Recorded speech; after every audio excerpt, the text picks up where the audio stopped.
There's a moment that happens to people when they stand before Stonehenge for the first time. It arrives unexpectedly, catching them off guard.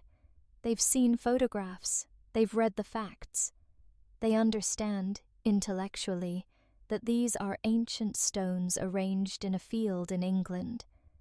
But the moment they arrive, when the fog parts and the massive pillars emerge from the mist, something shifts. The air feels different.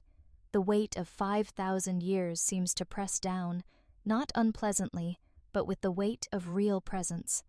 The stones themselves are incomprehensibly large. The outer ring stands taller than a house. Each stone weighs as much as 20 elephants. To stand near them is to feel small in a way that's difficult to explain to someone who hasn't experienced it. It's not just physical smallness. It's a kind of temporal smallness, an awareness that these structures were ancient when Rome rose and fell, ancient when the pyramids were built, ancient when your civilization was nothing but scattered tribes speaking languages that no longer exist. Imagine running your hand across one of these stones. The surface is rough, weathered by 5 millennia of rain and frost and sunlight. Yet beneath that weathering, there are marks. Some smooth edges suggest they were shaped with intention, not chance. The precision isn't perfect. It's not like modern construction. But for people without tools like ours, without machines, without written blueprints, the precision is startling. How did they measure this? How did they align these stones so that they catch the sunrise on the winter solstice? The question isn't academic. It's visceral. It's the question of someone standing in front of something that shouldn't exist. This isn't unique to Stonehenge. Travel to Ireland and stand before Newgrange, a structure older than the pyramids, older than Stonehenge.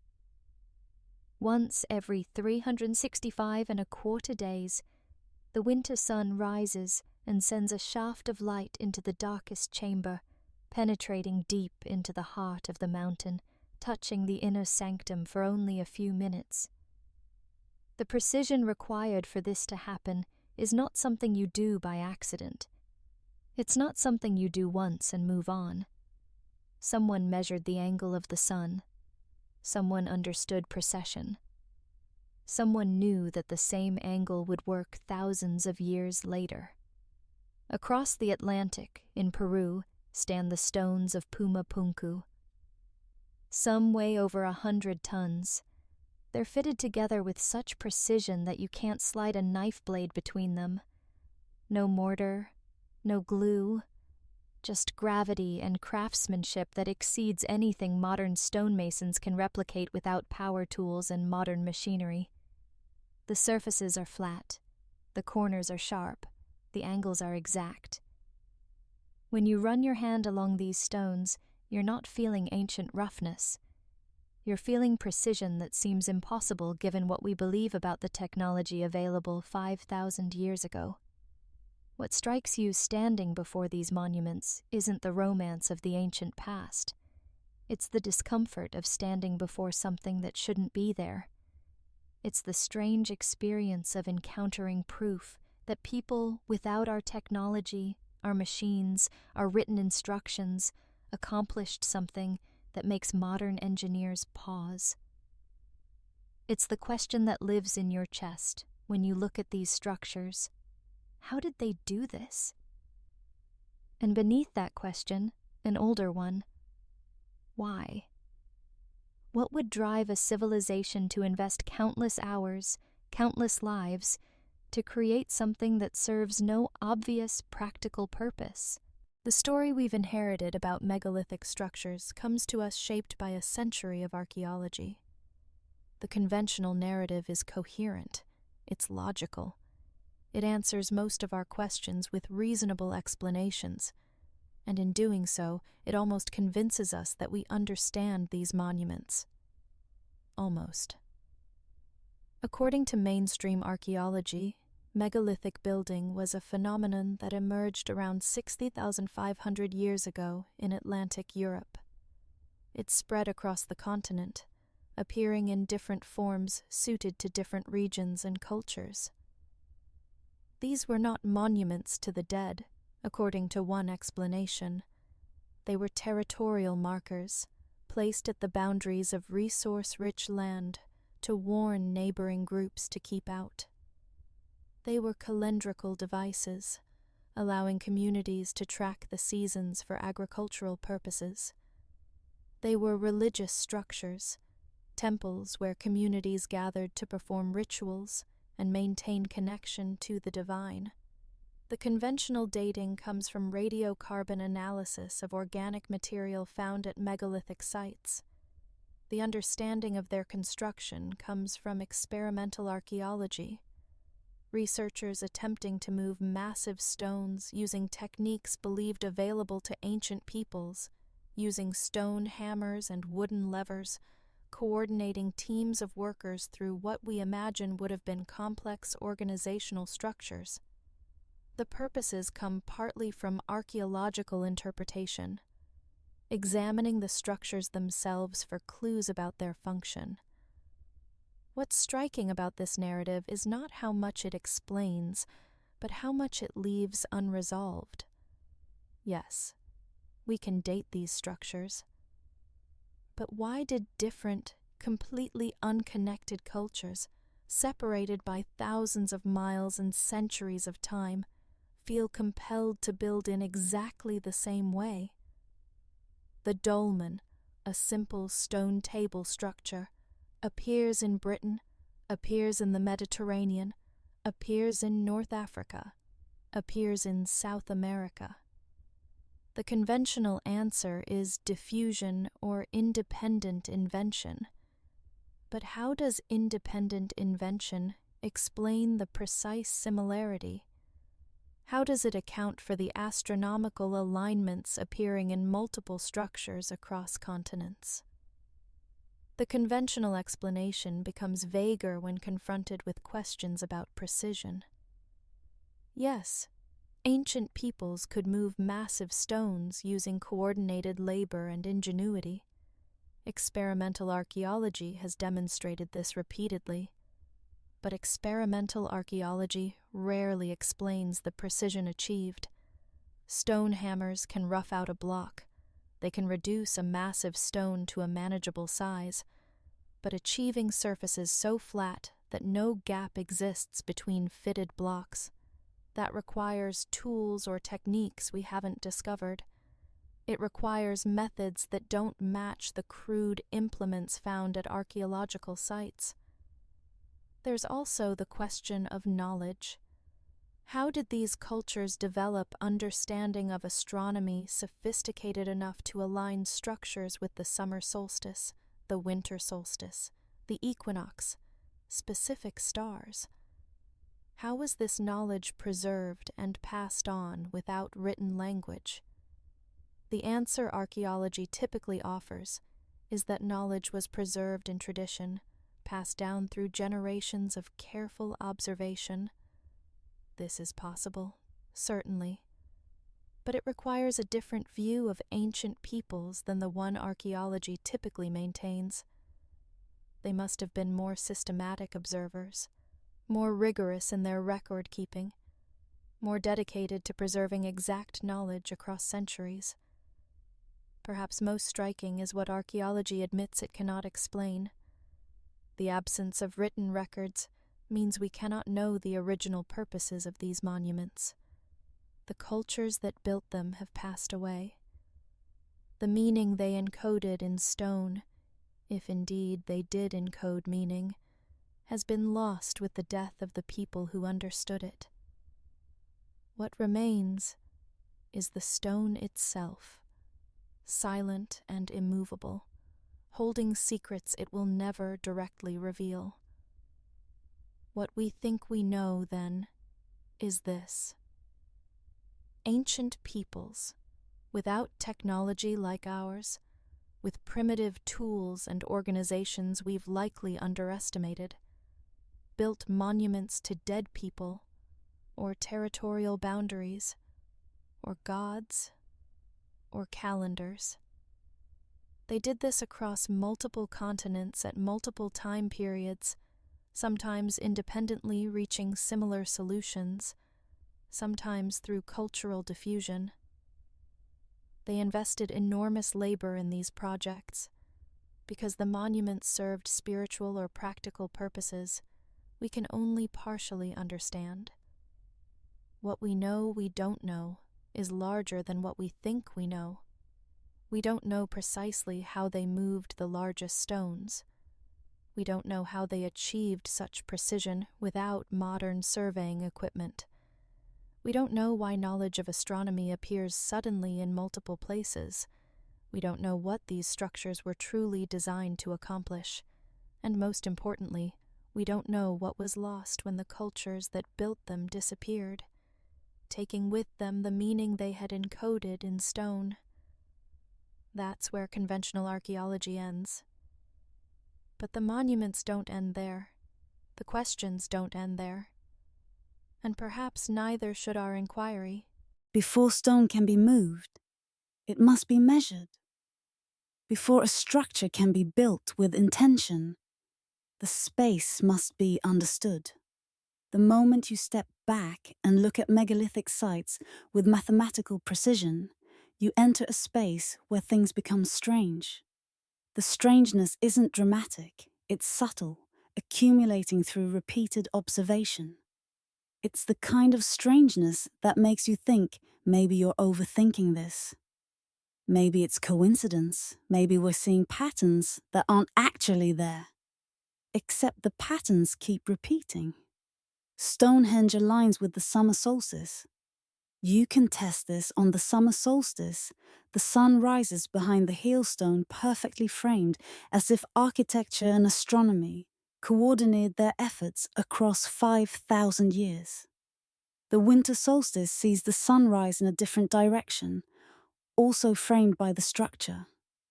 This isn't surprising by itself. Many cultures recognize the importance of the solstice. But then you discover that dozens of other structures across Europe show identical alignments. And the precision required for even one of these alignments to occur by chance.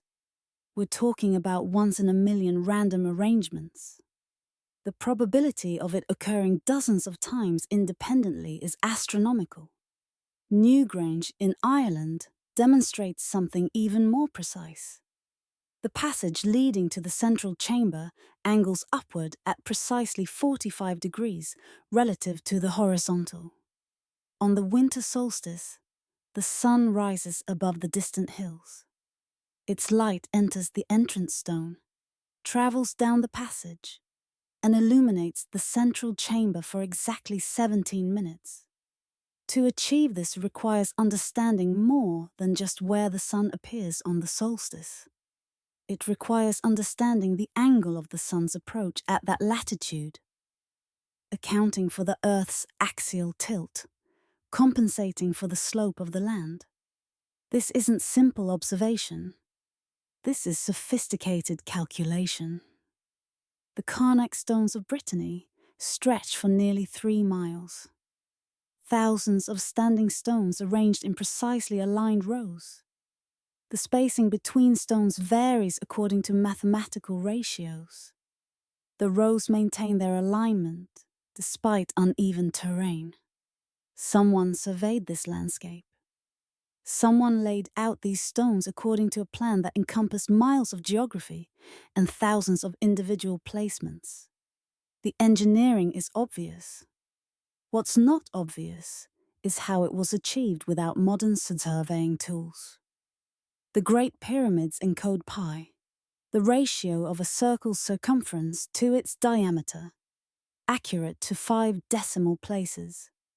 This measurement was supposedly rediscovered by modern mathematics. Yet the pyramids, built 4,000 years ago, contain this knowledge in their proportions. It's the kind of fact that makes mainstream archaeology uncomfortable. It suggests a level of mathematical sophistication that shouldn't exist. This section introduces the concept that people without written mathematics, or at least without the written mathematical traditions we know about, possess geometric knowledge embedded in the structures they built. The proportions of standing stones, the angles between them, the relationships between sites, all of these seem to follow mathematical principles that shouldn't be present in prehistoric cultures. The standard response is that this is coincidence, that any large structure, measured carefully enough, will contain mathematical relationships if you look for them long enough, that we're guilty of seeing what we want to see. This is a fair criticism. Human beings are pattern recognition machines. We can find connections where none exist. But this criticism becomes less powerful when the same patterns appear repeatedly across unrelated sites, across different cultures, across distances too vast to suggest communication. Somewhere between the rational explanation and the unsettling question lies the truth. Yes, it's possible that astronomical alignment could occur through chance. It's possible that precise proportions could happen without intentional mathematical knowledge. It's possible that similar structures across vast distances reflect similar needs, reaching similar solutions. It's possible. But increasingly, the accumulation of evidence suggests something more intentional. These weren't accidental alignments. These weren't lucky proportions. Someone knew what they were doing. Someone understood something about the relationship between geometry, astronomy, and permanence. Someone possessed knowledge we haven't yet found evidence of, knowledge that allowed them to place stones with the precision of modern engineering. The question isn't whether this is possible. The question is how. The stones at Stonehenge are rough. If you examine them closely, you can see the marks of the tools that shaped them. Most of these marks are crude, the impression of repeated percussion from stone hammers. The stones have been battered into shape, literally hit repeatedly with rocks until they achieved something approaching the form desired. This is how stone was worked in the Stone Age. This is the technique confirmed by experimental archaeology. Small teams of people with stone hammers could work a block into shape, given enough time and enough people. Except for the precision cuts. Except for the flat surfaces that don't match the damage you'd expect from stone hammers. Except for the quarry marks visible in ancient Egyptian sites, marks consistent with saw blades moving through stone at speeds no human hand could achieve. These marks appear on blocks that should show evidence of percussion working if they were shaped using known ancient techniques. But they don't. They show instead evidence of something else. A block at the Great Pyramid bears what appear to be saw marks, not the irregular damage pattern you'd expect from hitting it repeatedly with stone hammers, but the parallel striations you'd see from a blade cutting through stone while carrying abrasive grit. The cut is so fine that experts examining it have speculated about what kind of saw could have achieved it. Modern saws, moved slowly with abrasive paste, can cut through limestone with enough patience. But the precision of the cut suggests the work was done relatively quickly. The straightness of the lines suggests a rigid cutting mechanism, not a rope or flexible blade. This section doesn't attempt to resolve the contradiction. It exists to state it clearly. There is a gap between the tools we've found at archaeological sites and the precision of the results we observe. Stone hammers and bone tools explain much of what we see, but they don't explain everything. Somewhere in this gap is either knowledge we've lost, techniques that haven't survived, or tools that were made of materials that decayed. Soft stone tools could have been used. Copper tools, properly alloyed and hardened, could cut stone.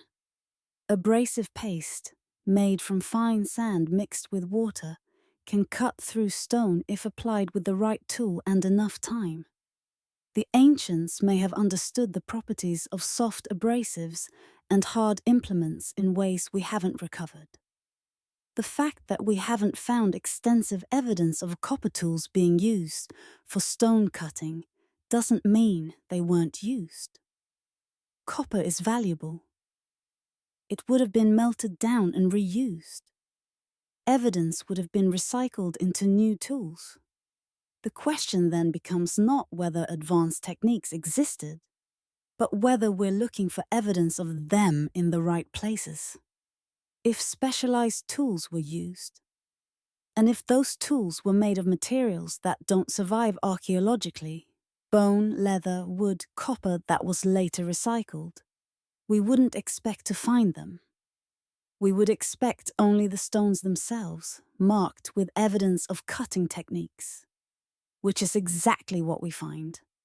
The conventional response is that the cutting marks we see could have been made by stone tools, with patience and proper technique. That modern experimenters simply haven't invested the time required. That the straight marks could be the result of careful use of stone tools over long periods. This is possible, but it requires assuming that the ancients possessed techniques we haven't been able to replicate, even with the advantage of historical knowledge and abundant resources. It requires assuming that lost techniques were incredibly refined, incredibly efficient, then completely forgotten, which is possible. Knowledge is lost. Civilizations forget how to do things they once knew. Rome built structures later Europeans couldn't match. The inhabitants of the Mediterranean in the Middle Ages forgot how to build aqueducts. Entire technologies have vanished. But somewhere between the assumption that ancient peoples possessed crude tools and the assumption that they possessed mysterious advanced technology lies the possibility that they possessed specialized tools and techniques that archaeology simply hasn't adequately recognized or reconstructed. The stones themselves are evidence. The cuts in the stone are evidence. The precision is evidence. The gap between evidence and standard explanation is evidence that something about our model of ancient construction is incomplete. This is not a mystery that requires supernatural explanation. It's a mystery that requires us to acknowledge that our understanding of ancient people's capabilities may be limited by what we've found and what we can imagine. It requires intellectual humility about how much we actually know about techniques 5,000 years old. The appearance of megalithic culture is abrupt. This is perhaps the most unsettling fact for archaeology. There is no clear developmental sequence leading to megalithic building. You don't find proto-megaliths showing the gradual development of the technology. In most regions where megalithic structures appear, they emerge relatively suddenly, already sophisticated, already possessed of geometric and astronomical knowledge that shouldn't exist. In Brittany, in Ireland, in the Mediterranean, the pattern is similar. Agriculture arrives, settlements appear, and then, within a few centuries, monumental stone structures begin rising from the landscape, structures that require organizational capacity, that require knowledge of engineering, that require commitment to long-term projects. Before these structures appear, there's little evidence of such organizational complexity. After they appear, they are already refined. Archaeologists explain this through cultural diffusion. The knowledge traveled from the Near East through trade networks. It arrived in Atlantic Europe already developed. This explanation works for some regions, but the timelines don't align perfectly, and it doesn't account for the variety of megalithic traditions that appear in different locations. If the knowledge simply diffused from one source, why would it take such different forms in different places? A more troubling possibility is that there were pockets of advanced knowledge scattered across multiple regions, and that these pockets communicated through networks we haven't documented. Trade networks existed in the ancient world that are invisible archaeologically. Coastal settlements that would have been hubs for this trade are now underwater, drowned by rising sea levels. The evidence that would show how knowledge spread is gone, submerged beneath thousands of years of ocean accumulation. Then there's the question of why megalithic knowledge emerged at all. What precipitated this sudden appearance of sophisticated building practices? What was the driving need? One answer comes from examination of sites that predate megaliths. Göbekli Tepe in Turkey, built 10,000 years ago, demonstrates that human beings had the capacity for large-scale organization and planning far earlier than archaeology typically acknowledges. The site contains massive stone structures and evidence of coordinated labor. It demonstrates that humans were capable of monumental thinking, capable of investing effort in structures that served ritual rather than purely practical purposes. 10,000 years before the pyramids. This challenges the conventional narrative that monuments were invented in one place and diffused outward. It suggests instead that the capacity to build monuments was latent in human societies from much earlier times.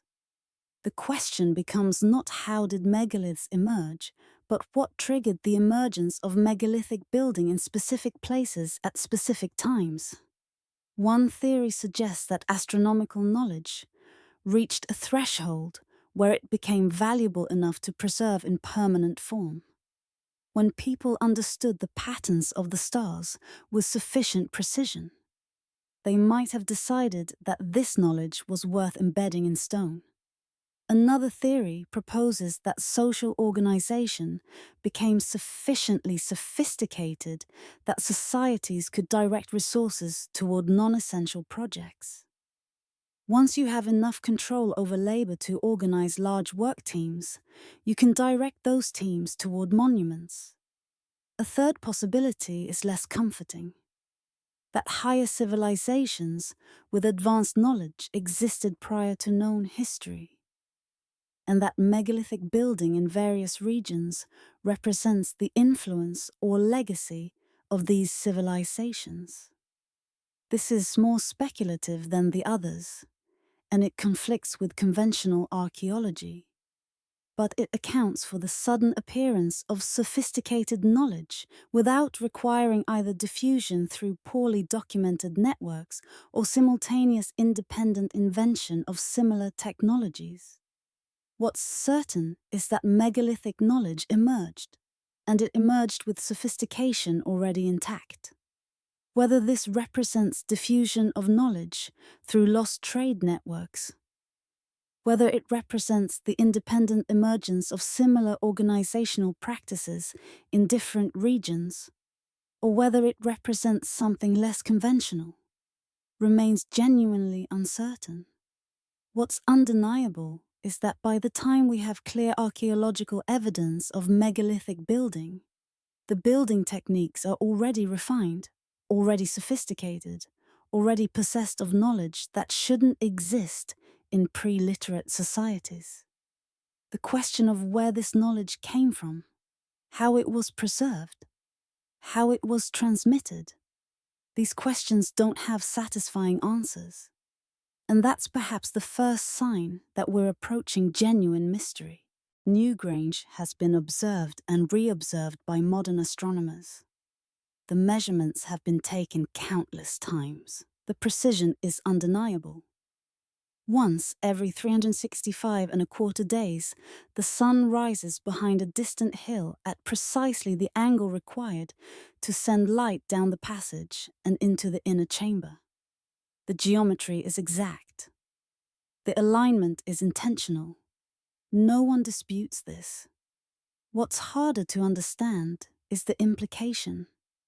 This structure was built without telescopes, without instruments for measuring angles with precision, without any of the technology that modern astronomy requires. Yet someone understood the angle of the sun's approach at that latitude. Someone knew that this angle would allow light to reach the inner chamber. Someone designed the structure to utilize this knowledge. Stonehenge demonstrates a similar sophistication, though in different form. The stones frame the sunrise and sunset at the solstices. Their alignments are exact. The structure wasn't built as a burial monument, as was once believed. It was built as an astronomical instrument. The stones themselves form a calendar, marking the passage of the year through the seasonal movements of the sun and moon. Across Europe and beyond, the pattern repeats. The Carnac Stones in Scotland align with specific stars. The Temple of Manadra in Malta tracks the movement of the sun across its facade throughout the year. The pyramids of Egypt are oriented to specific stars. The stone structures of Peru align with celestial events. The pattern is consistent. Ancient peoples invested enormous resources in creating structures that encoded astronomical knowledge. Why? The practical answer is calendar keeping. In agricultural societies, knowing the date of the solstice is valuable information. It tells you when to plant, when to harvest. But this practical answer doesn't explain why so much effort was invested. Simpler methods existed to track the calendar. Marks on a bone, notches on a stick. Stones arranged in a simple pattern. The investment in precision alignment suggests something more important was at stake than mere calendar keeping. Some researchers propose that these structures were designed to encode information about astronomical cycles. The positions of stones, the angles between them, the proportions of structures, all of these could be understood as a form of information storage. The knowledge wasn't just about knowing when the solstice occurred. It was about preserving systematic understanding of the cosmos in physical form. This moves the question to a different level. If megalithic structures were designed to preserve astronomical knowledge, then they weren't just monuments. They were libraries written in stone. They were meant to last, to survive, to communicate across time to people who might forget or lose the original texts. This reframing changes everything. It explains the precision. It explains the investment of labor. It explains why similar structures appear in different places. Because the need to preserve knowledge, to create permanence for information, is universal. It explains why astronomical alignment mattered, not because people needed to know when to plant crops, but because they needed to ensure that their understanding of the cosmos would persist when they died. The relationship between knowledge and power becomes visible in this context. In ancient societies, those who could predict the sunrise, the solstice, the movement of stars, those people held power. They could claim to speak for the gods. They could direct when rituals occurred. They could maintain order through their ability to predict celestial events. The structures that preserved this knowledge became sacred. They became worth maintaining. They became worth passing down from generation to generation. But there's something more subtle here, too. The astronomical knowledge preserved in these structures suggests a level of systematic observation that had to be sustained across centuries. You don't understand the exact angle of the solstice sunrise from a single year of observation. You need to observe it for years, compare notes, refine your understanding. This suggests intellectual traditions preserved over generations. This suggests is teaching, mentoring, the transmission of accumulated knowledge. This is the kind of civilization we're talking about. Not primitive people making lucky guesses. Not isolated cultures fumbling toward understanding. But societies that valued knowledge enough to organize themselves around its preservation. Societies that understood that the cosmos followed patterns worth understanding. Societies that looked at the sky and saw not chaos but order, the cosmic order they called Ma'at, or mandates of heaven, or whatever name preserved their understanding that the universe operated according to rules worth learning. The stones speak in this language. The alignments are sentences in that language. And the message, translated across 5,000 years, is simple. Understanding matters. Beauty matters. Permanence matters. Knowledge is worth preserving in whatever form will last the longest. The Carnac Stones stretch for 2 kilometers across the landscape of Brittany. Thousands of standing stones, arranged in multiple parallel rows. Some rows contain over 1,000 stones. The stones vary in height. The spacing between them follows mathematical patterns. The rows align in ways that seem deliberate, rather than random. A researcher looking at a map of Carnac Stones, then looking at maps of other megalithic sites across Europe, begins to notice something. The relationships between the sites follow geometric principles. The distances between sites correspond to multiples of base measurements. The alignments between sites seem too precise to be accidental. This is where archaeology becomes uncomfortable.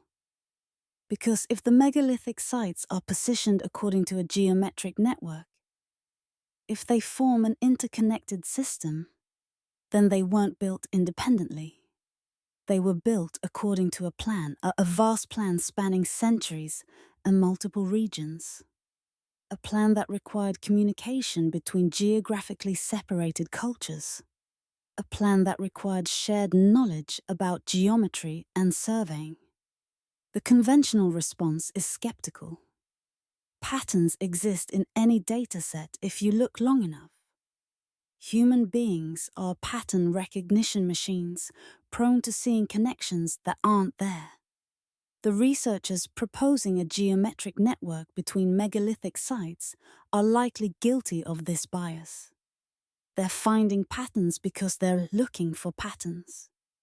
But then you do the math. You measure the distances between sites. You calculate the angles between them. You discover that the relationships are too precise, too consistent, to be random. If you place stones randomly across a landscape, you wouldn't expect to find geometric relationships between those placements. Yet the relationships are there. They're measurable. They're real. This raises a harder question.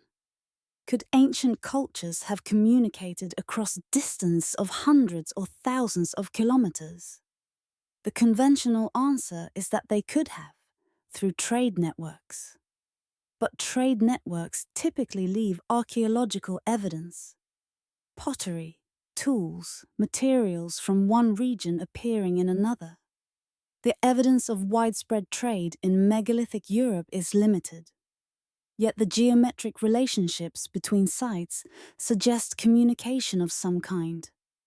An alternative possibility is that the knowledge of megalithic building wasn't localized. It wasn't invented in one place and diffused outward. Instead, it was part of a broader cultural moment, a time when multiple societies, spread across Europe, suddenly felt compelled to build monumental stone structures. Perhaps they communicated through maritime networks we haven't documented. Perhaps they learned from each other through slow diffusion of ideas. Perhaps they were all responding to the same astronomical knowledge, leading them to similar solutions. Or perhaps they were all part of a larger system. Perhaps megalithic sites functioned as nodes in a network. places that were connected to each other through geometric relationships and shared astronomical knowledge. Perhaps traveling from one site to another, a knowledgeable person could verify astronomical observations at multiple locations, compare measurements, refine understanding. This is speculative, certainly, but it's grounded in observable data. The geometric relationships between sites are measurable. The astronomical alignments are observable. The precision is undeniable. Whether we interpret these as elements of an intentional network or as happy coincidence depends on our tolerance for skepticism and on how much coincidence we're willing to accept. What's clear is that something connects these sites. They're not isolated monuments, each serving isolated purposes. They're part of a larger pattern. Whether that pattern was intentional or emergent remains unclear. But the pattern exists. And that pattern suggests either a level of communication between distant cultures that archaeology hasn't recognized, or a level of coincidence in human behavior that seems unlikely. Either way, the answer reveals something profound about ancient peoples. Either they were capable of surprising coordination and communication, or they were independently arriving at similar solutions to similar problems. Neither answer paints them as primitive or incapable. Both answers point towards sophistication we haven't fully acknowledged. Stonehenge hasn't always looked as it does now. The structure we see is the result of centuries of modification, reconstruction, and rearrangement. The original plan wasn't maintained unchanged. Instead, each generation seems to have modified the structure according to new understanding, new purposes, new astronomical observations. The earliest faults of Stonehenge, dating to around 3000 BCE, was a simple circle of wooden poles.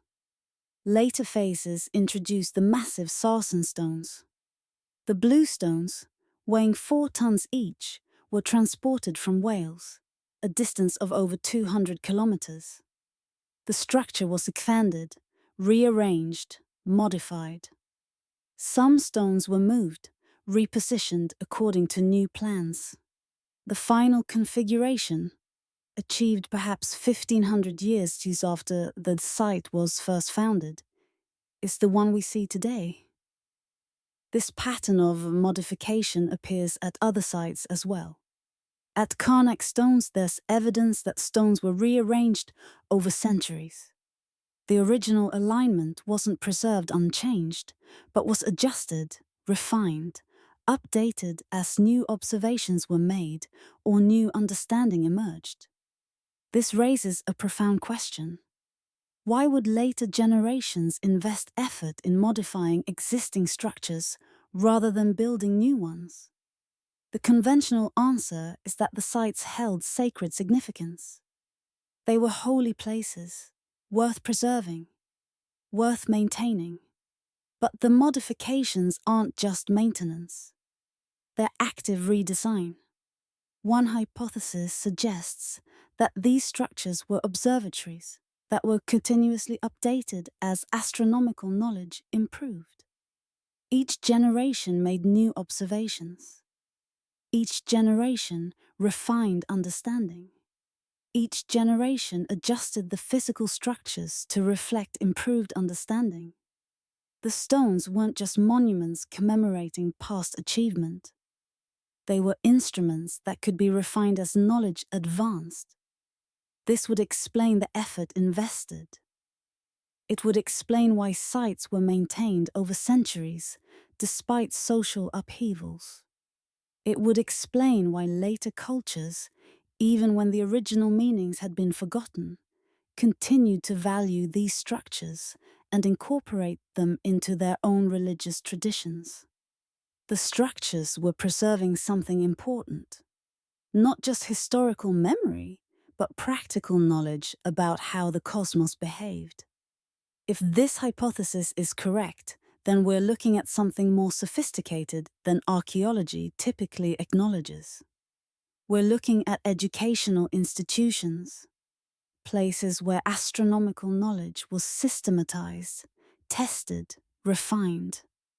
Places where observations accumulated over centuries were integrated into physical form and were preserved for future generations. The implications extend further. If megalithic sites were continuously updated over centuries, they would have contained the accumulated astronomical knowledge of their entire cultures. They would have been repositories of sophisticated understanding. When a later culture forgot the original purposes of the sites, they lost access to centuries of accumulated observations. They lost knowledge that had taken generations to compile. They lost books written not in text, but in stone and geometry. This brings us to a painful realization. The loss of megalithic knowledge wasn't a single catastrophic event. It was the slow erosion of understanding. The sites remained, but the knowledge they contained, the reasons they mattered, became progressively less clear. A generation that maintained the sites without fully understanding them would be less likely to adjust them, refine them, advance their purpose. They would be more likely to treat them as finished monuments, worthy of veneration but not of active use.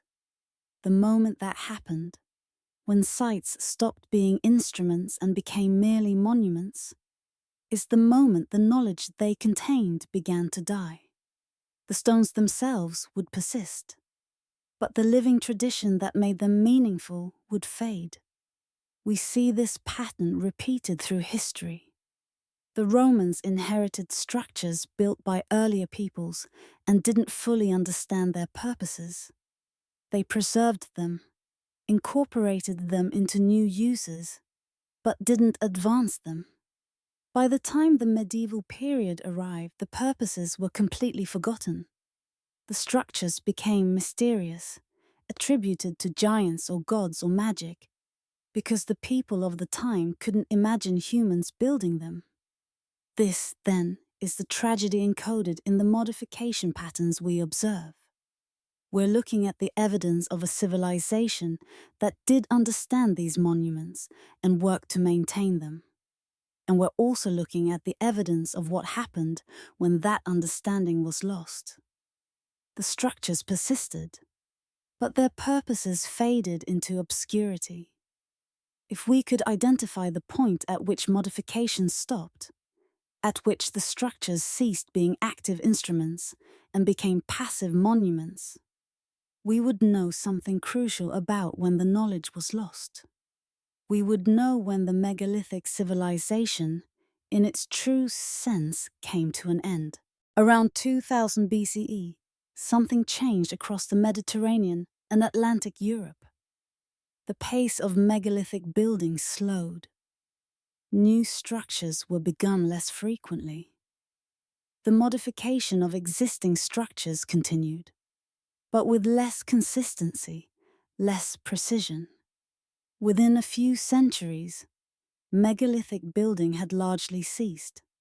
The structures remained, but the tradition that created them had ended. Archaeologists point to several factors. Climate shifted. The Bronze Age civilization emerged. Iron tools appeared. Social structures transformed. The need that megalithic structures satisfied seemed to be met through other means. Writing emerged, reducing the need for monument-based information storage.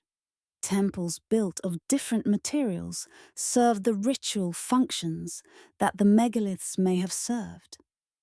The conditions that made megalithic building necessary or desirable simply ceased to exist. This explanation satisfies most of the available evidence, but it obscures something important. It assumes that the decline was inevitable, that it resulted from external changes rather than internal collapse. It doesn't account for the possibility that something was lost. Consider what would happen if the knowledge that motivated megalithic building was concentrated in a small group of people: astronomers, priests, builders who understood the purposes of the monuments and the techniques for creating them. If this knowledge wasn't adequately transmitted to the next generation, it would be lost. A single generation that failed to apprentice successors. A single king who didn't value the tradition enough to support it. A single war that killed the knowledgeable people. And the entire tradition would collapse. We know this happens. We have examples from history.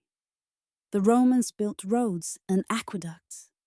Europeans in the Middle Ages forgot how to maintain them. The sophisticated engineering was lost. Later civilizations had to rediscover what the Romans had known, or they simply did without the capability. The knowledge was preserved in some texts, but the practical understanding of how to actually construct an aqueduct, how to solve the problems that arise, that knowledge faded. Megalithic knowledge may have suffered the same fate. It's possible that the sites were maintained, preserved, valued, even long after the original purposes were forgotten. But if the knowledge of how to adjust them according to new observations, how to refine their purpose according to improved understanding was lost, then they would gradually become less valuable. Each generation would understand less about what they were doing. Eventually, they would stop trying. The archaeological record shows this transition. We can date the point at which modification of sites largely ceased. We can identify the period when new megalithic structures stopped being built with the same precision and sophistication. The decline is visible. What's less visible is why. One clue might lie in the sites that continued to be valued longest. Sites like Stonehenge, Newgrange, Carnac Stones. These were maintained through cultural transformations that would have obliterated less important structures. What made them survive? Possibly the sites that were most carefully maintained, most continuously used, most integrated into the religious practices of successive cultures were the ones that preserved something of the original understanding. But even these sites lost the core knowledge. By the time we have written records, the purposes of the structures are obscure. The classical Greeks knew about Stonehenge only vaguely, through traders' tales. The Romans encountered the stone circles of Britain, but left little record of trying to understand them. The medieval peoples of Europe treated the monuments as mysterious structures built by giants or gods. This pattern suggests that the loss of knowledge was relatively rapid. Within a few centuries of the collapse of the megalithic civilization, the knowledge was lost. Within 1,000 years, the purposes were entirely obscure. The stones themselves preserved the knowledge in physical form. The alignments remained, the proportions remained, the geometric relationships remained. But the living tradition that would have enabled someone to decode that knowledge was gone. This is perhaps the most important insight. That knowledge can be preserved in multiple forms, and the loss of one form doesn't necessarily mean loss of the knowledge itself. A person standing before Stonehenge 5,000 years ago and recognizing the summer solstice alignment possesses knowledge. But if that knowledge, the ability to recognize alignments, understand their significance, use them for calendar keeping and ritual purposes, isn't transmitted to the next generation, it's lost. The structure remains, the alignment remains, but the knowledge is gone. What we're looking at in the archaeological record is the moment when knowledge transitioned from living tradition to silent monument. The moment when the stones stopped being instruments and became mysteries. In the written records of classical antiquity, there are references to ancient wisdom, to knowledge preserved from earlier ages, to civilizations that existed before recorded history. Plato spoke of Atlantis, an advanced civilization that sank beneath the sea, taking with it knowledge that the world would never recover. The story might be metaphorical, philosophical, not meant to be taken as literal history, but it reflects a broader belief among classical thinkers that knowledge had been lost, that earlier ages had understood things later ages had forgotten. Herodotus, the ancient Greek historian, recorded conversations with Egyptian priests who claimed that Egypt had inherited its knowledge from much older civilizations. The priests maintained traditions reaching back thousands of years. Their understanding of mathematics, geometry, astronomy, these weren't invented by Egypt. They were received, preserved, transmitted from earlier times. The classical writers might have been wrong. They might have been recording myths and legends rather than actual history. But what's interesting is that they were conscious of knowledge loss. They were aware that civilizations could understand things that later civilizations didn't. They preserved the idea that understanding could be lost across time. The names of megalithic sites themselves might preserve clues. Stonehenge comes from Old English, roughly meaning stone hanging, describing the horizontal stones bridging the vertical ones. But the name Stonehenge might derive from older words whose meanings are lost. Newgrange, in Irish, contains elements that might refer to the cave or the new sun. The names might have been corrupted through centuries of retelling, but they might preserve fragments of the original understanding. Linguistic archaeology is a speculative field, but it reveals possibilities. Place names often contain linguistic layers. The oldest names in a landscape often reference features or purposes that are no longer obvious to speakers of later languages.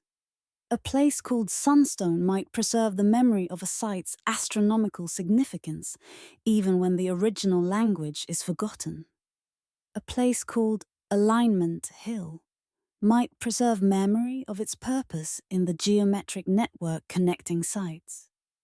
Mythological traditions across cultures speak of ancient builders. Giants, gods, superhuman peoples, these appear in the mythology of Native Americans, of Mediterranean civilizations, of peoples across the world. Are these references to earlier peoples who possessed remarkable building capacity? Or are they purely imaginative, creative inventions with no historical basis? The answer is probably both. Mythological traditions often contain kernels of historical memory, distorted and transformed through retelling. A people who encounter ruins of earlier civilizations might explain them through mythology. The ruins suggest that powerful beings, superhuman beings, must have built them. The explanation is wrong, but it reflects a real observation that earlier people built impressive structures. The Druids of Britain, when they practiced rituals at Stonehenge centuries after it was built, weren't maintaining the original purposes of the site. The archaeological record makes clear that Druidic use of Stonehenge was a much later tradition. But the Druids' decision to use the site, to integrate it into their own spiritual practices, might have preserved some fragment of the original understanding. Rituals performed at specific times, aligned with astronomical events. These might have preserved the knowledge that the site was designed to track the sky. By the time of written history, this fragment would be all that remained. The memory that Stonehenge was important for tracking celestial events, embedded in Druidic practice, would represent the last echo of a much more sophisticated understanding. The Druids wouldn't know how the site was built. They wouldn't know the original purposes. They would only know that performing rituals there at specific times of year seemed important and right. This pattern repeats across different sites and different cultures. Christian priests in Ireland incorporated Newgrange into Christian tradition. The site became associated with new narratives, new spiritual meanings. But the fact that it remained sacred, that it continued to be valued, might have preserved some understanding of its importance. An importance the Christians might not have fully grasped, but recognized through tradition. What we're looking at then is the possibility that fragments of megalithic knowledge are survived in two forms: embedded in the structures themselves, and preserved in cultural practices that continued long after the original meanings were forgotten. The structures are the clearer evidence. The alignments, the proportions, the geometric relationships are measurable, verifiable. But the cultural practices, the traditions, the myths, these might preserve secondary echoes of the original knowledge. If both forms of evidence could be studied together, compared, analyzed for consistency, it might be possible to reconstruct something of what was lost. The mythology combined with the physical evidence might point toward understanding that's no longer available in textual form. When Alexandria's library burned, we measured the loss in books, thousands of volumes, irreplaceably lost. We know approximately what we lost because some copies survived elsewhere, and we can estimate what wasn't copied. We can quantify the knowledge that disappeared. But the loss that happened with the collapse of megalithic civilization is harder to measure because the knowledge was never written down. It existed in stone structures, in oral traditions, in the practices of priests and astronomers. When those people died without transmitting their knowledge, the knowledge vanished. What might have been lost? The most obvious loss is astronomical knowledge. Megalithic peoples observed the sky with remarkable precision. Over centuries, they would have accumulated observations about the movement of celestial bodies. They would have understood the precession, the slow wobble of Earth's axis that causes the stars to shift position over centuries. Hipparchus rediscovered precession in the 2nd century BCE. But it's possible that megalithic peoples understood it much earlier. If they did, and if that knowledge was lost, then the ancient world had to wait over 1,000 years to rediscover it. Mathematical knowledge might have been lost as well. The Pythagorean theorem, the properties of circles, the relationships between geometric shapes, these could have been understood in practical form by megalithic peoples without being formalized as they later were by Greek mathematicians. The knowledge might have existed in different form, embedded in proportions and relationships rather than written as axioms and proofs. If megalithic people understood these things, and if that understanding was lost, then later mathematicians rediscovered what had already been known. There might have been cosmological knowledge, understanding of how the universe was structured, how celestial bodies moved relative to each other, how the cosmos was organized. The classical civilizations developed these understandings through empirical observation and logical reasoning. But the process took centuries. If megalithic peoples had already worked through some of this understanding, if they had preserved it in their structures and their knowledge systems, then the loss of that knowledge would mean that later civilizations had to start from the beginning. Perhaps most importantly, there might have been practical knowledge. Knowledge about how to accomplish remarkable feats of engineering, how to move massive stones, how to achieve precision in construction, how to organize labor for monumental projects. The Egyptians possessed this knowledge. They built pyramids and temples that astound us. But how did they acquire this knowledge? Could it have come from earlier megalithic traditions? Could the knowledge that enabled the pyramids have been inherited from civilizations that built the megaliths? We can't know. We can only know that the knowledge existed. The megaliths themselves are proof, and we can know that this knowledge was lost. The fact that we struggle to understand how they were built is evidence that the understanding was forgotten. The loss matters because knowledge builds on itself. Each generation of researchers stands on the shoulders of earlier researchers. If you lose the foundation, everything built on it becomes harder. The knowledge that would have enabled the next step is gone. And the civilization that forgot must start again, learning what it once knew. This might seem like an obvious observation. Of course, knowledge can be lost. Of course, civilizations can forget. But the implication is profound. It suggests that human history isn't purely progressive. It's not a steady accumulation of knowledge, each generation surpassing the last. Instead, it's cyclical. Periods of advancement, periods of collapse, periods of forgetting, periods of rediscovery. We assume we're moving forward, but we might be slowly rediscovering what was already known. The stones remain as evidence. They prove that understanding once existed. What we've lost is the knowledge of what the builders knew. And that knowledge, preserved in stone, waits for someone to learn how to read it. The Atlantic coast of Europe is crowded with stones. From southern Iberia through Portugal, up the coast of Brittany, across the Channel into Britain, up through Wales and into Scotland, then across the Irish Sea and through Ireland. The entire western edge of Europe bristles with megalithic monuments. This is the heartland of megalithic culture.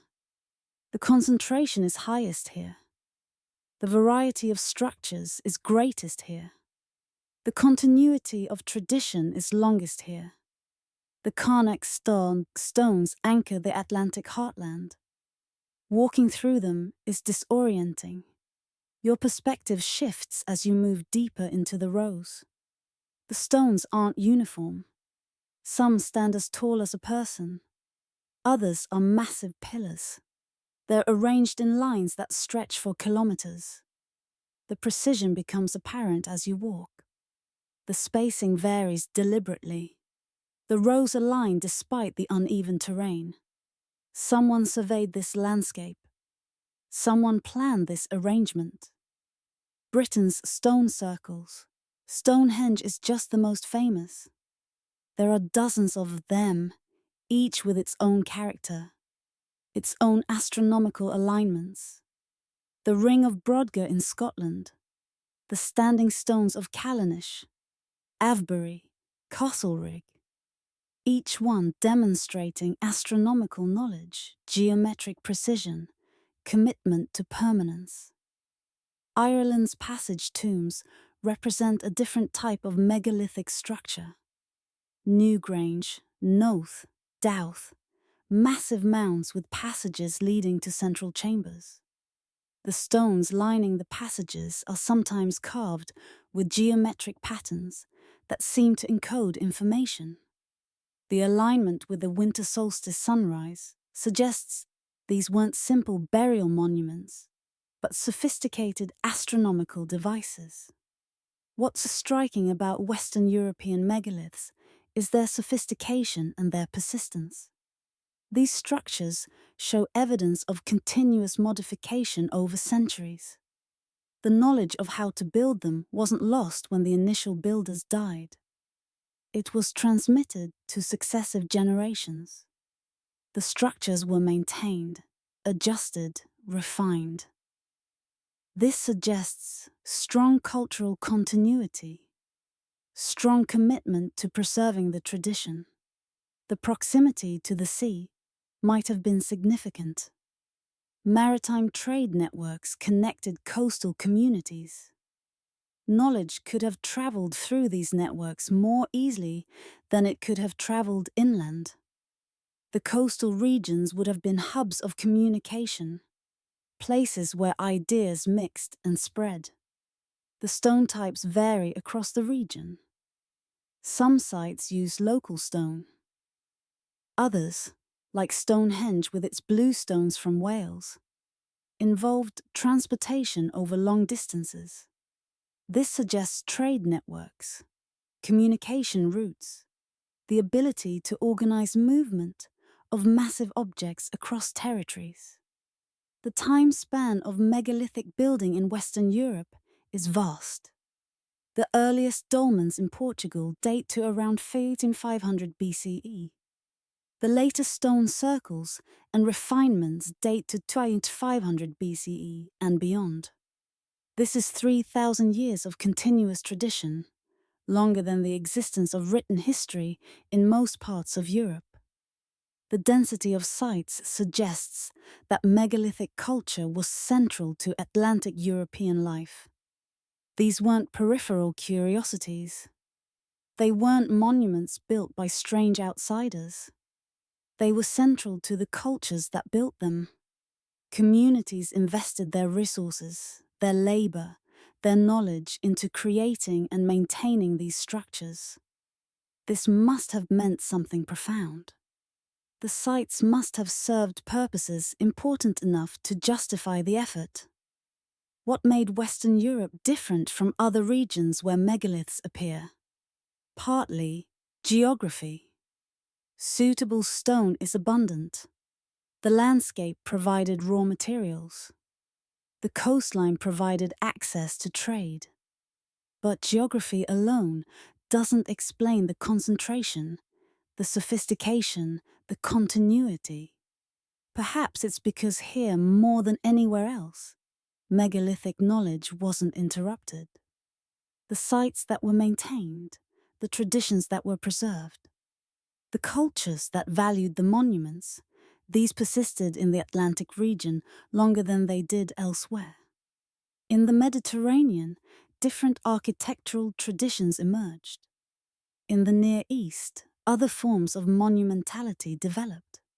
But in Atlantic Europe, the megalithic tradition persisted, evolved, maintained connection to its roots even as context changed. The Druids of later Britain and Ireland, when they encountered the ancient stones, integrated them into their own practices.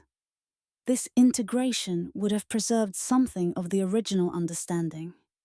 The sites might no longer have been maintained for their original purposes.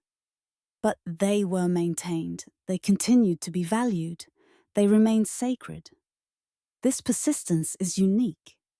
It allows us to trace, however fragmentarily, the cultural continuity from the builders of Stonehenge through to classical times. In other regions, this continuity is broken. The sites are abandoned. The knowledge is lost. But in Western Europe, there's a thread of connection. Communities maintained the sites, even if they didn't fully understand them. They preserved the structures, even if they lost the knowledge. Walking through these sites today, you are walking through the evidence of this continuity. The stones that were arranged 5,000 years ago remain, adjusted and modified by later hands, but still present, still speaking to the knowledge that made them important. The Mediterranean presents a different picture. Here, megalithic building takes forms distinct from Atlantic monuments, yet equally sophisticated in their own ways. The temples of Malta, particularly Manadra and Gantiha, demonstrate precision and astronomical knowledge comparable to Stonehenge, yet they developed independently. These aren't imitations of Atlantic forms. They're unique solutions to the same problems. Magdra's facade is oriented to the sun. As the seasons progress, the sunrise moves along the temple's edge. At specific times of year, the sun illuminates specific parts of the structure. The builders understood the movement of the sun well enough to incorporate it into architectural design. The precision required is exact. Gantia, even older than Manadra, contains massive slabs of stone arranged in a shape similar to some other megalithic structures, yet distinctly different in execution. The stones are more carefully shaped. The surfaces are smoother. The arrangement shows a different aesthetic sensibility than the rough pragmatism of Atlantic monuments. In the Levant and Anatolia, megalithic structures appear in the form of dolmens and standing stones. These are geometrically simpler than Mediterranean temples or Atlantic circles, yet precisely positioned. The sites show evidence of careful planning, of knowledge about alignment and proportion. What's striking is that these Mediterranean and Middle Eastern structures develop in apparent isolation from Atlantic megaliths. The trade networks visible in other aspects of Bronze Age culture don't obviously explain the distribution of megalithic monuments. You'd expect influence to follow trade routes. Yet, the megalithic structures appear where you wouldn't predict them if they were spreading through diffusion. This suggests either independent invention in multiple locations or trade networks involving megalithic knowledge that was separate from the networks distributing other goods. The first possibility, independent invention, requires accepting that similar organizational knowledge, similar astronomical understanding, and similar architectural choices emerged simultaneously in different places. The second possibility, separate knowledge networks, requires acknowledging hidden history, trade routes that left minimal archaeological evidence. The differences in style between regions might reflect different purposes. Mediterranean temples show more elaborate stoneworking, more decorative elements. This suggests religious significance was important. The astronomical alignments are present but seem secondary to the religious architecture. Atlantic circles show less decoration, more emphasis on precise placement. This suggests astronomical significance was primary. If these different emphases reflect genuine differences in purpose, the megalithic building wasn't a unified phenomenon with one driving force. Instead, it represented multiple responses to multiple needs. Some regions wanted to create temples, places for ritual, decorated with symbols, showing the community's ability to organize labor and create beauty. Other regions wanted to create observatories, places for tracking the sky, emphasizing precision over decoration. Yet both are preserving knowledge. Both involve stone construction designed to last. Both seem to involve astronomical understanding. The differences might be cultural. What each civilization valued. What each civilization wanted to emphasize. But the underlying impulse is similar: to create permanent structures that encode something important. The decline of megalithic building happened in the Mediterranean earlier than in Atlantic Europe. By the Iron Age, Mediterranean cultures were expressing monumentality through temples and other structures that didn't follow the megalithic tradition. This suggests that the need that megalithic buildings satisfied was met through other means. The knowledge might have persisted in the people of the Mediterranean. They might have continued to observe the sky, to preserve astronomical understanding. But they chose different architectural forms to express it. In contrast, Atlantic Europe continued building in the megalithic tradition longer. The sites were more persistently valued. The knowledge wasn't transferred to different forms as quickly. This might have been due to geography. Coastal isolation made it easier to preserve traditions without outside influence interrupting them.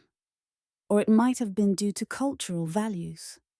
Atlantic peoples valued the megalithic tradition more than Mediterranean peoples did. What's certain is that the Mediterranean didn't see the complete forgetting of megalithic knowledge that occurred elsewhere. The Greek and Roman civilizations that followed possessed astronomical and mathematical knowledge that was sophisticated. They might have inherited this from megalithic traditions, or they might have developed it independently.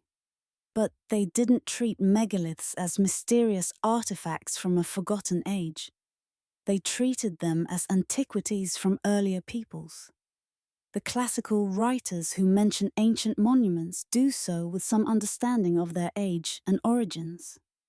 They might not have known precise purposes, but they weren't bewildered by the structures. They understood that earlier civilizations had built them. This understanding probably derived from continuity of knowledge. The Mediterranean civilizations that displaced megalithic cultures might have absorbed some knowledge from them, even if they expressed that knowledge in different ways. In Peru, high in the Andes, stands Puma Punku. It's a structure so precisely constructed that modern engineers struggled to explain how it was built with ancient tools. The stones are massive, some weighing over 100 tons. They're fitted together with such precision that mortar wasn't needed. A knife blade cannot slide between the blocks. The surfaces are perfectly flat. The corners are sharp. The engineering exceeds anything that European archaeology has been willing to acknowledge as possible for ancient peoples. The structure contains evidence of saw marks, not the irregular damage pattern you'd expect from stone hammers, but parallel striations consistent with a cutting blade. The marks suggest that soft abrasive cutting was used, with precision. The straightness of the cuts suggests a rigid tool or stable guide. This presents archaeology with a profound problem. Puma Punku is undeniably ancient. The materials date to thousands of years ago. The style is distinctly pre-Columbian. Yet the precision and the evidence of specialized tools conflict with what we believe about the technology available to pre-Columbian peoples. The conventional response is that the precision might have been achieved using stone tools, with patience and technique that modern experimenters simply haven't adequately replicated. That the saw marks might result from methods using stone saws and abrasive slurry, techniques that have been forgotten. That the precision, while impressive, doesn't require technology beyond what ancient peoples could possess. This response is rational, careful, scientifically appropriate. And it might be right, but it requires assuming that ancient peoples possess techniques we can't explain, achieved precision that we can't replicate, then completely forgot these techniques. These are possible assumptions, but they're increasingly unsatisfying as the list of anomalies grows. The broader question of how pre-Columbian peoples could have achieved this level of sophistication is more disturbing to conventional archaeology. The civilizations that built Puma Punku had limited iron tools. They had no wheeled vehicles. They had no written language, at least not in the regions where Puma Punku was built. Yet, they accomplished precision that modern engineers find remarkable. One possibility that archaeology is increasingly willing to consider is that pre-Columbian civilizations possess technological knowledge that has been lost. Another possibility is that megalithic knowledge reached the Americas through pre-Columbian seafaring contact with other civilizations. This possibility remains controversial, but the evidence for pre-Columbian ocean voyages is accumulating. Polynesian peoples navigated across thousands of kilometers of open ocean.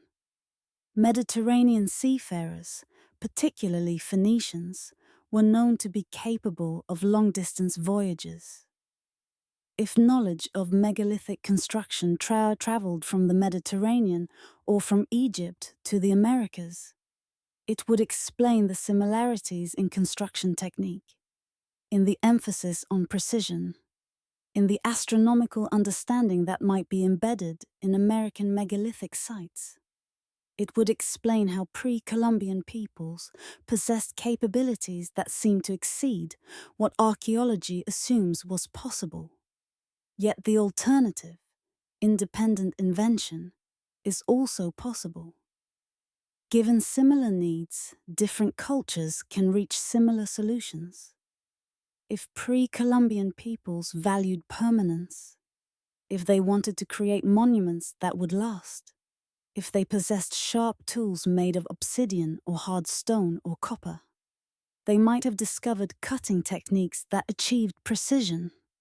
The fact that they reached similar solutions to those achieved in Mediterranean and European megaliths might reflect the universality of human problem-solving rather than proof of contact. The truth probably lies somewhere between these extremes. Some knowledge might have diffused through contact networks we haven't documented. Some solutions might have been independently invented. What's undeniable is that pre-Columbian civilizations possessed capabilities we've been slow to acknowledge. Puma Punku is proof. The precision is observable. The engineering is real. Whatever explanation we settle on, it must account for these demonstrable facts. The controversy surrounding American megaliths reflects deeper discomfort in archaeology. If pre-Columbian peoples were capable of this level of sophistication, then our entire model of technological development might be wrong. If ocean contact between continents was possible, then our understanding of cultural isolation might be wrong.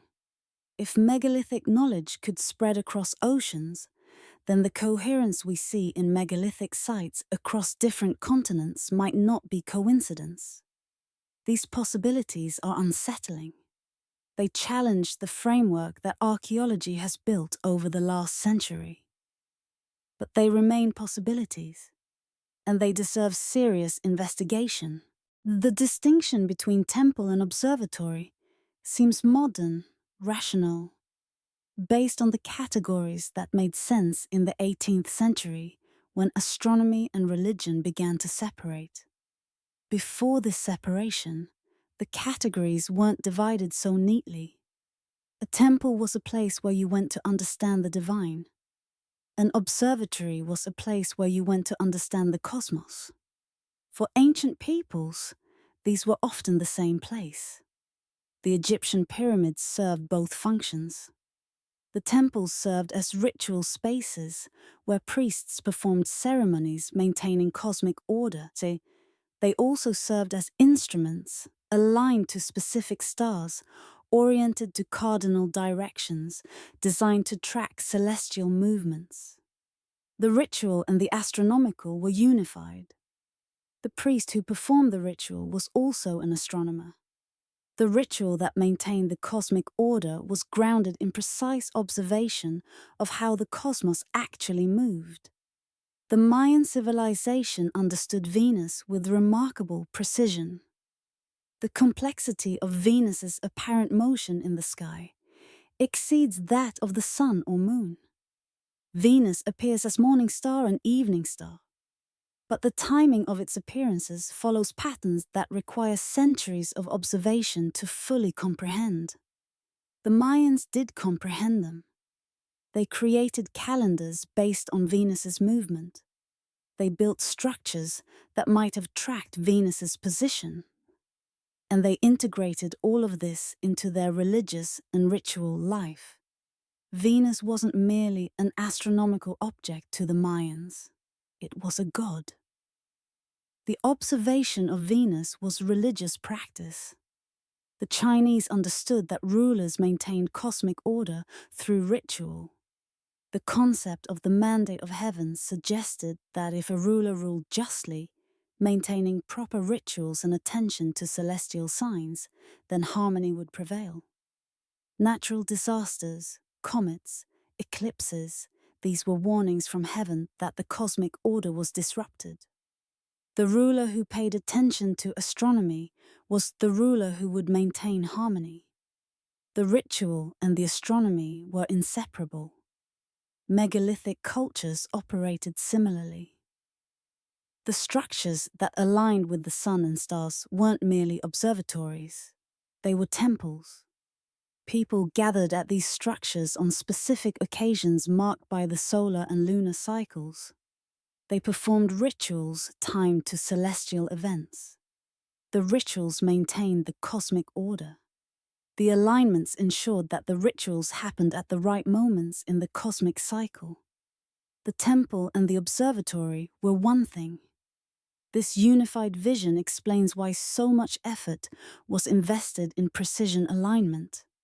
It wasn't simply calendar keeping, though that was part of it. It was maintaining the right relationship between human community and the cosmos. If you performed the ritual at the moment the sun rose behind the sacred stone, you were aligning human action with cosmic action. You were participating in the cosmic order rather than standing apart from it. This also explains why these sites persisted in cultural memory even after their original purposes were forgotten. They were sacred places. People continued to gather at them. People continued to perform rituals at them, even if the rituals had been transformed, even if their original meanings had been lost. The sacredness of the place persisted, even when the knowledge that made the place important was gone. The integrated worldview also suggests a different relationship to knowledge than the one modern science advocates. For us, knowledge is separate from practice. We can understand how something works without needing to do anything about it. The sun rises and sets according to physics we can articulate. But we don't need to do anything to make it happen. The process is divorced from human action or intention. For megalithic peoples, understanding the cosmos was inseparable from maintaining the cosmos. By observing the sun, marking its movement, performing rituals at the marked times, they were participating in maintaining the cosmic order. The knowledge wasn't passive, it was active. It required human participation. It implied responsibility. This is perhaps the deepest difference between the megalithic worldview and the modern worldview. For us, the universe operates according to laws indifferent to human action. We observe, we calculate, we predict. But our observations don't affect what we're observing. For megalithic peoples, the universe operated according to principles that required human participation to maintain. The observer wasn't separate from the observed. The ritual that marked the solstice didn't just celebrate the event. It participated in making the cosmic order manifest. If this understanding is correct, then the megalithic monuments aren't just engineering achievements or astronomical instruments. They're expressions of a fundamental understanding about the relationship between human community and cosmos. They're statements that alignment matters, that paying attention to the heavens matters, that maintaining rituals timed to celestial events matters, that human beings have a responsibility to the cosmic order. This understanding would make the monuments sacred in a way that goes beyond mere emotional attachment. It would make them necessary. It would make their preservation and maintenance non-negotiable. It would make the loss of understanding about them a spiritual tragedy, not just intellectual loss. The proposition is simple, but its implications are profound. What if megalithic structures deliberately preserved knowledge in physical form? What if the positions of stones, The angles between them, the proportions of structures, the alignments with astronomical events. What if all of these were chosen to encode information? This isn't as strange as it sounds. All monuments encode information. The size of a monument encodes information about the culture that built it. How many people it could organize, how much labor it could command, how much it valued the structure. The precision of a monument encodes information about the knowledge of its builders. A structure built with perfect right angles tells you something different than a structure built with approximation. But what if the information was intentionally encoded? What if the builders understood that stone would persist for thousands of years, longer than any text, longer than any human memory, longer than any civilization? What if they decided to preserve their most important knowledge in the form that would last the longest? The proportions of Stonehenge encode the lunar month. The distance between certain stones relates to the number of days in a lunar cycle. This could be coincidence. But when the same proportional relationship appears in other structures, when multiple sites seem to reference the same astronomical period through their dimensions, coincidence becomes unlikely. The Great Pyramid encodes pi. The ratio of its perimeter to its height provides an accurate value for pi. This could also be coincidence. But the precision of the encoding and the fact that pi is a fundamental constant necessary for understanding the relationship between circles and their diameters suggests intention. The layout of stone circles sometimes corresponds to triangles with specific angle relationships. The geometry of standing stone alignments sometimes reflects principles that would later be formalized in mathematics. This could all be coincidence. But the accumulation of cases where proportions and angles correspond to mathematical relationships makes coincidence seem like an increasingly weak explanation. If information was intentionally encoded, what information was most important enough to preserve this way? Clearly, astronomical information was crucial. The positions of stars, the timing of solstices and equinoxes, the movement of planets. All of this would need to be preserved if later civilizations were to understand the cosmos as previous civilizations had understood it. But there might be other information as well. Mathematical principles that govern the relationships between geometric forms. Understanding of how to achieve precision in construction. Understanding of how to organize labor for massive projects. Understanding of the properties of different stones, how to cut them, how to move them. All of this knowledge would have been valuable to preserve. The brilliance of encoding information in physical form is that it doesn't require a writing system. It doesn't require literacy.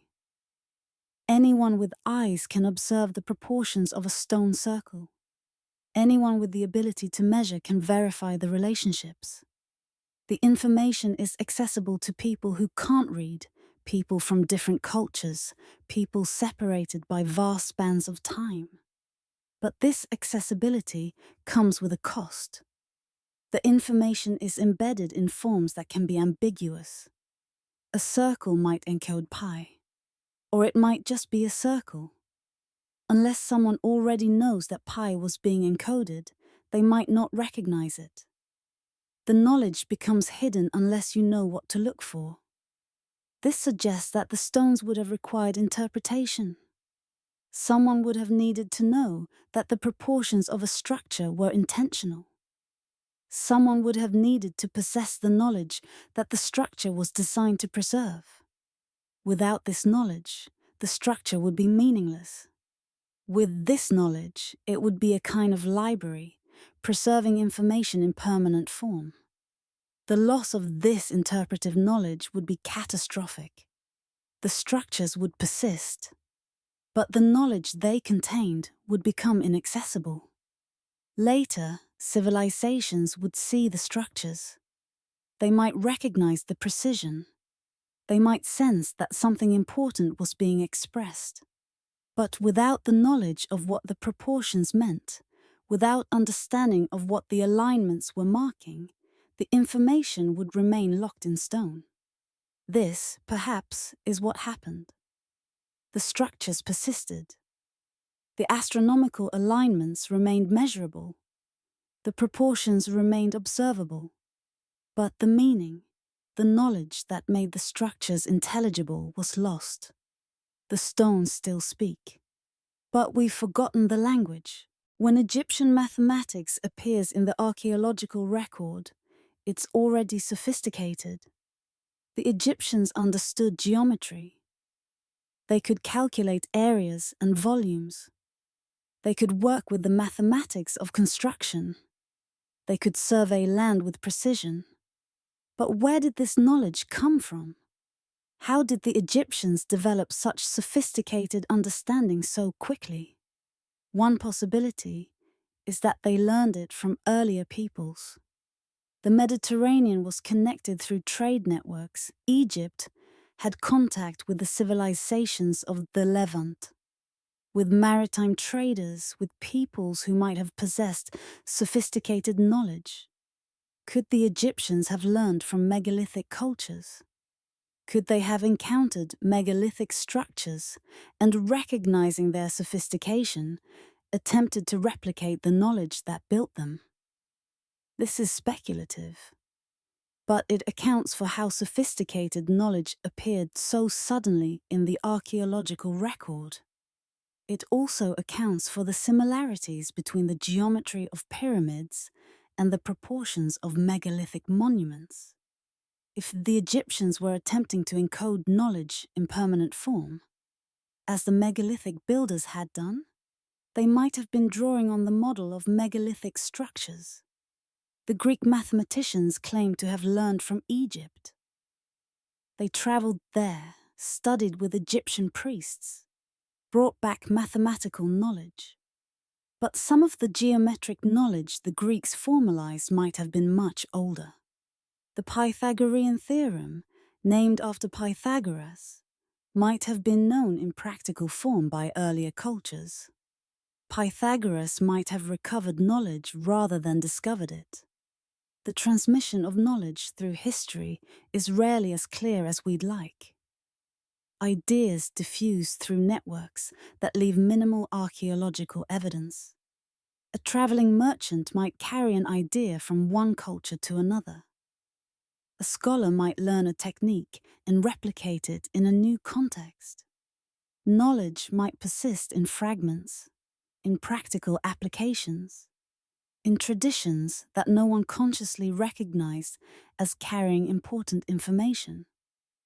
But there is evidence that knowledge did flow through history.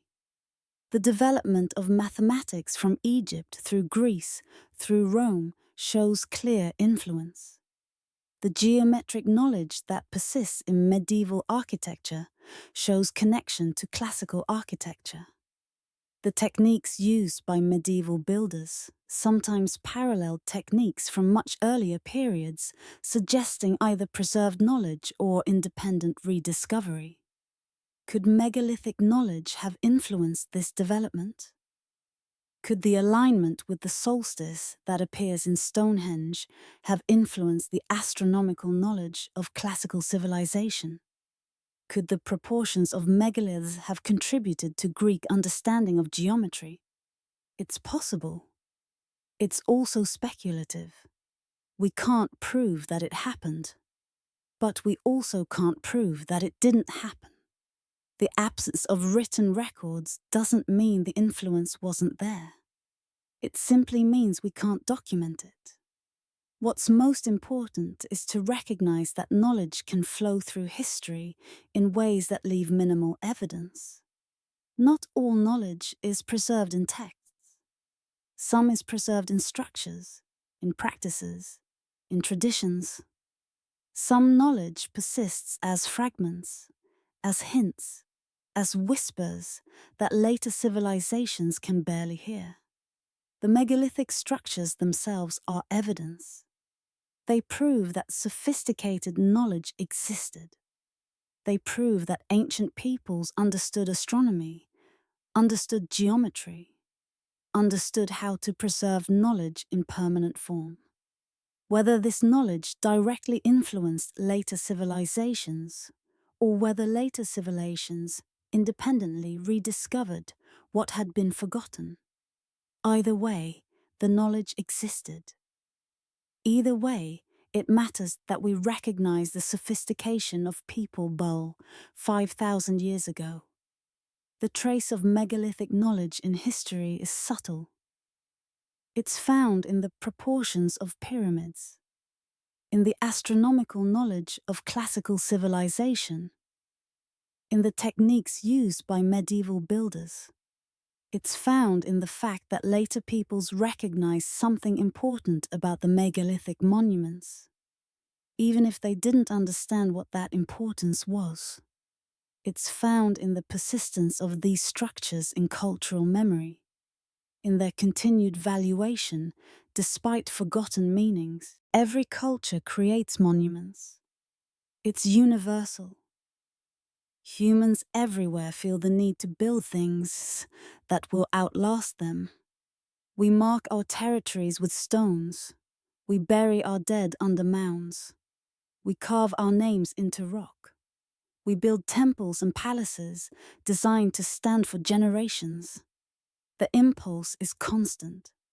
What varies is what materials we use and what form we believe will achieve permanence. The choice of stone is itself significant.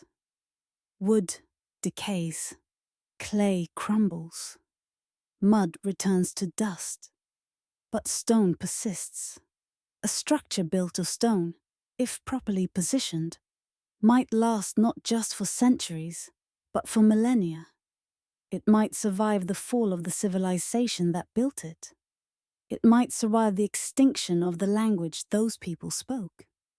A stone monument is a message in a bottle thrown into time. When the builders of Stonehenge invested the effort to move massive stones across distances of over 100 kilometers, when they shaped these stones with precision, when they arranged them in patterns that would align with the sunrise for thousands of years, they were making a statement about the future. They were saying, "We believe that thousands of years from now, there will be people who will care about what we are doing right now." This belief is remarkable. The builders of Stonehenge couldn't have known what the future would hold. They couldn't have predicted that their civilization would eventually collapse, that later peoples would forget the original purposes of the stones, that we, 5,000 years later, would still be trying to understand what they built and why. Yet they built anyway. They built for a future they couldn't imagine. This reveals something about ancient consciousness that's worth thinking about. It suggests a different relationship to time than the one we typically assume. Modern consciousness tends to be present-oriented. We live in the now. We think about the immediate future, at most a few years or decades ahead. The idea of working on behalf of people 5,000 years in the future would seem absurd, impractical, a waste of resources that could be used for immediate benefit. But the megalithic builders clearly thought differently. They valued permanence. They valued the idea that their work would matter to future generations. They valued the idea that knowledge and meaning could persist across time. This suggests a much longer perspective on human life. It suggests viewing your own life not as an endpoint, but as a link in a chain stretching into the future. The choice of stone is the expression of this philosophy. By building in stone, you're choosing the slowest decay rate possible. You're choosing the material most likely to persist. You're saying, we don't know who will encounter our monuments, but we know that we want to communicate with them. We want to leave them something that will endure. We want them to know that people like them 5,000 years ago cared about understanding the cosmos, cared about creating beauty, cared about permanence. This impulse to create something permanent is tied to the human awareness of mortality. We know we will die. We know that our individual lives are brief, but we also recognize something in ourselves that persists beyond individual life. Knowledge, culture, meaning. Stone is a way of expressing this.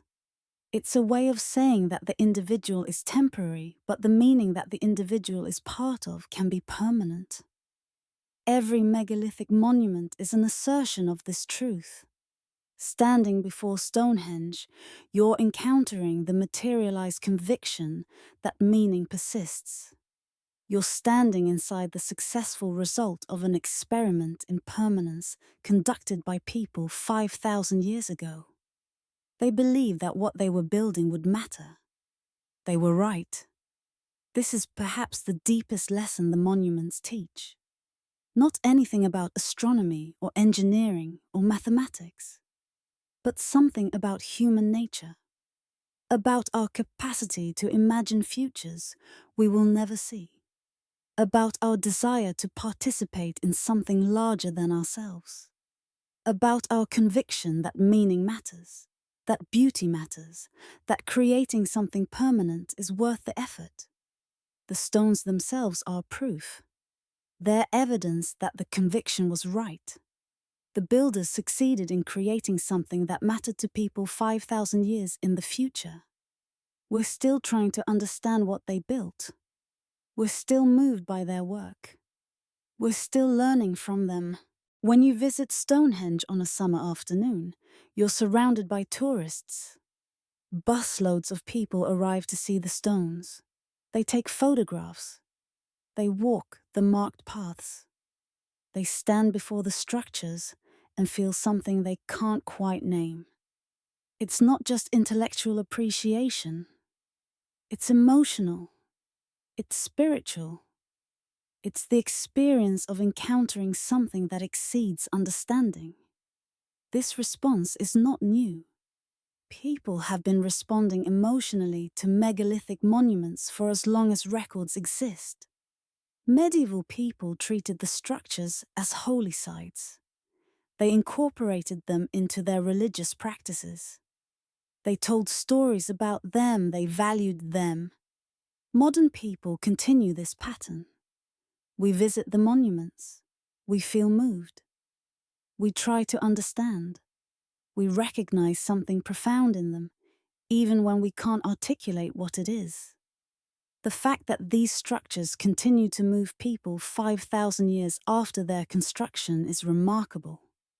Most human creations don't achieve this. Most monuments become irrelevant as the cultures that built them change. Temples lose their religious significance. Palaces become museums. Fortifications become tourist attractions. Their original purposes fade. But the megalithic monuments continue to matter. Not because we understand their original purposes, but because something about them, something about their combination of precision and mystery, continues to speak to us. In modern times, various groups have attempted to recover or reconstruct the spiritual significance of the monuments. Druids perform rituals at Stonehenge at the summer solstice. Pagans gather at the monuments to celebrate seasonal changes. New Age practitioners attribute all manner of spiritual properties to the sites. Some of these interpretations are certainly inaccurate. The Druids who perform rituals at Stonehenge aren't recreating ancient Druidic practice. The monuments weren't built by Druids. But there's something worth respecting in the impulse. These people are responding to something real about the sites. They're recognizing that the monuments mean something. They're attempting to participate in that meaning, even if their participation isn't historically accurate.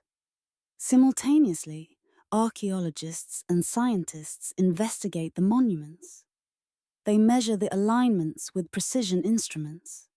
They calculate the astronomical properties. They attempt to understand the construction techniques. They're trying to solve the problem of the monuments, to make them comprehensible within a scientific framework. These different approaches, spiritual and scientific, can seem to be in conflict, but they're responding to the same phenomenon. The monuments are real. They're there. They're measurable. They're also beautiful and mysterious and moving. You don't have to choose between these things. A monument can be scientifically interesting and spiritually significant. It can be a marvel of engineering and an expression of profound conviction. It can be a puzzle to solve and a mystery to contemplate. The persistence of the monuments in modern consciousness reveals something important. These structures were designed not just for their own time, but for all time. They were designed to persist. And they were designed, in some sense, to communicate. The alignment with the solstice communicates across 5,000 years. It tells us that astronomical knowledge mattered.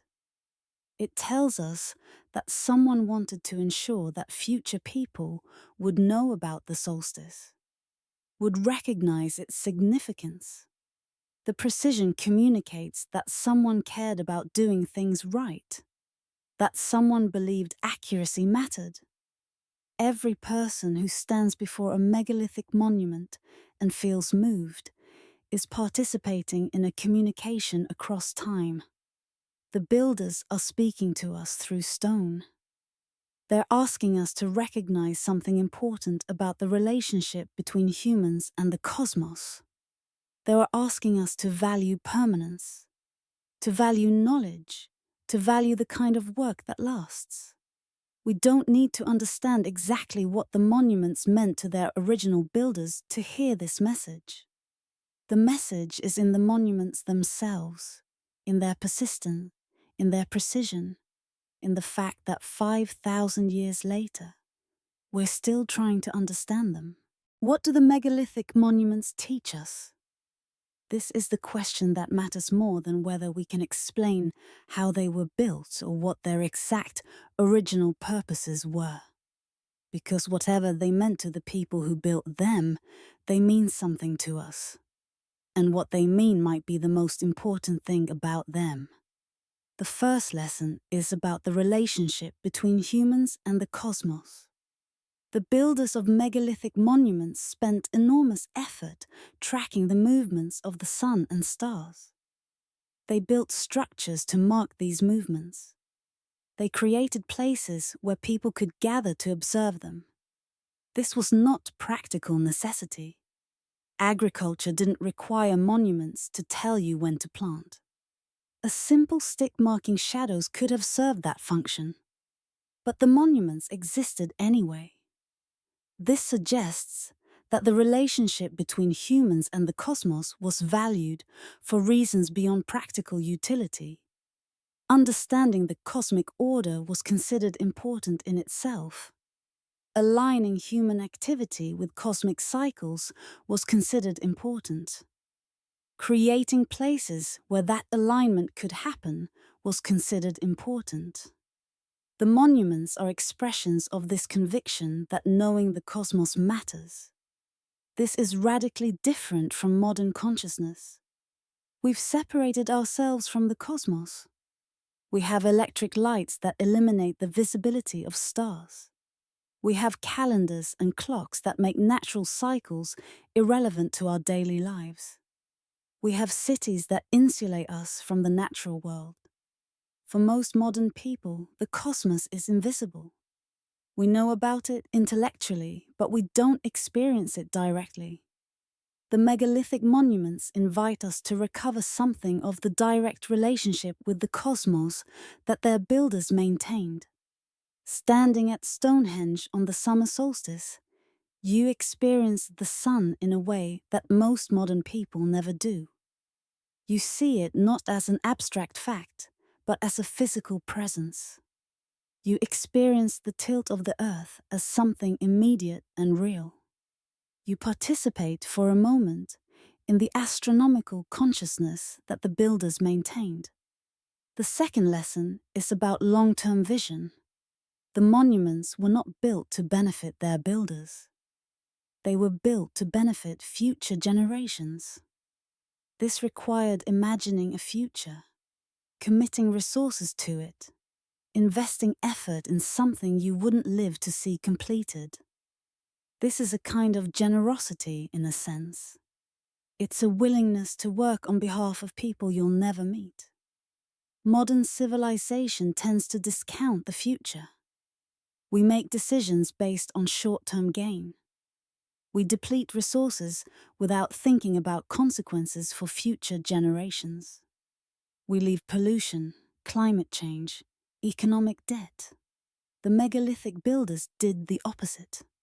They created structures that would benefit future people. They preserved knowledge in forms that would persist. The third lesson is about what's worth preserving. The megalithic builders didn't preserve monuments to practical things. They didn't build monuments to food storage or shelter or defense. They built monuments to knowledge, to the understanding of the cosmos, to the relationship between humans and something larger than themselves.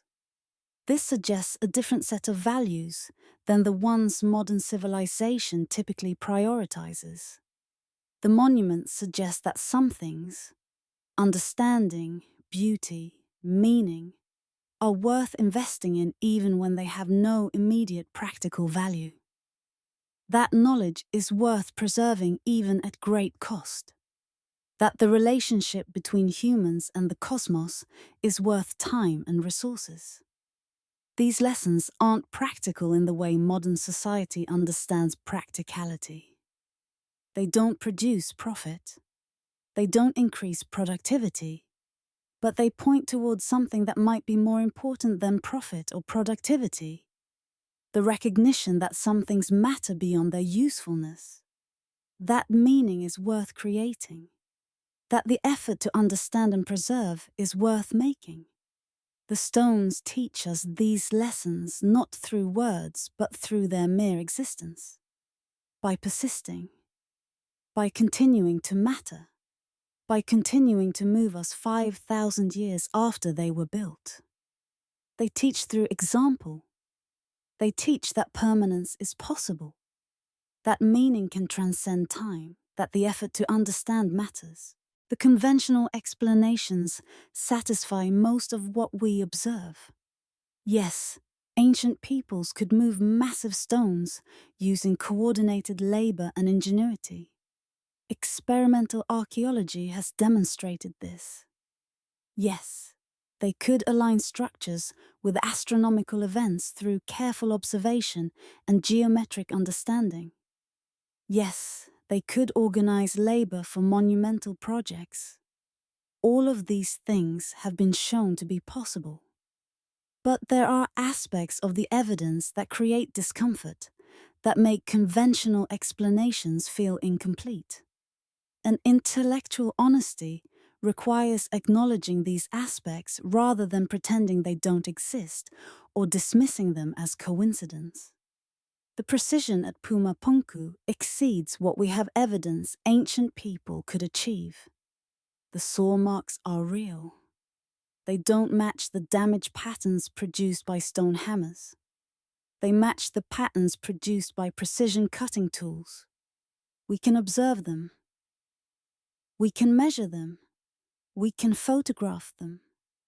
They are undeniable evidence that something other than percussion working was involved.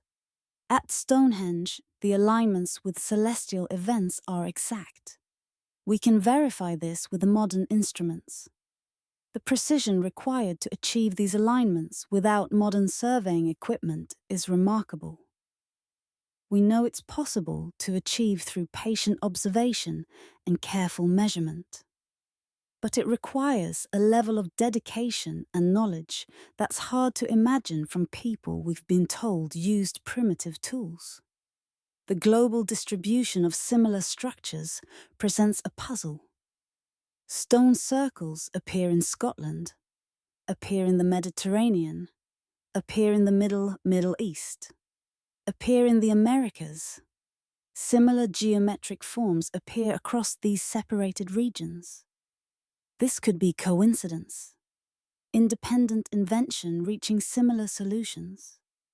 But the probability of identical solutions emerging independently in so many places seems low. The knowledge of astronomy embedded in these structures appears suddenly in the archaeological record. There's no clear developmental sequence showing how peoples gradually learned to observe the sky and incorporate observations into architecture. The knowledge appears already sophisticated, already refined, already integrated into monumental structures.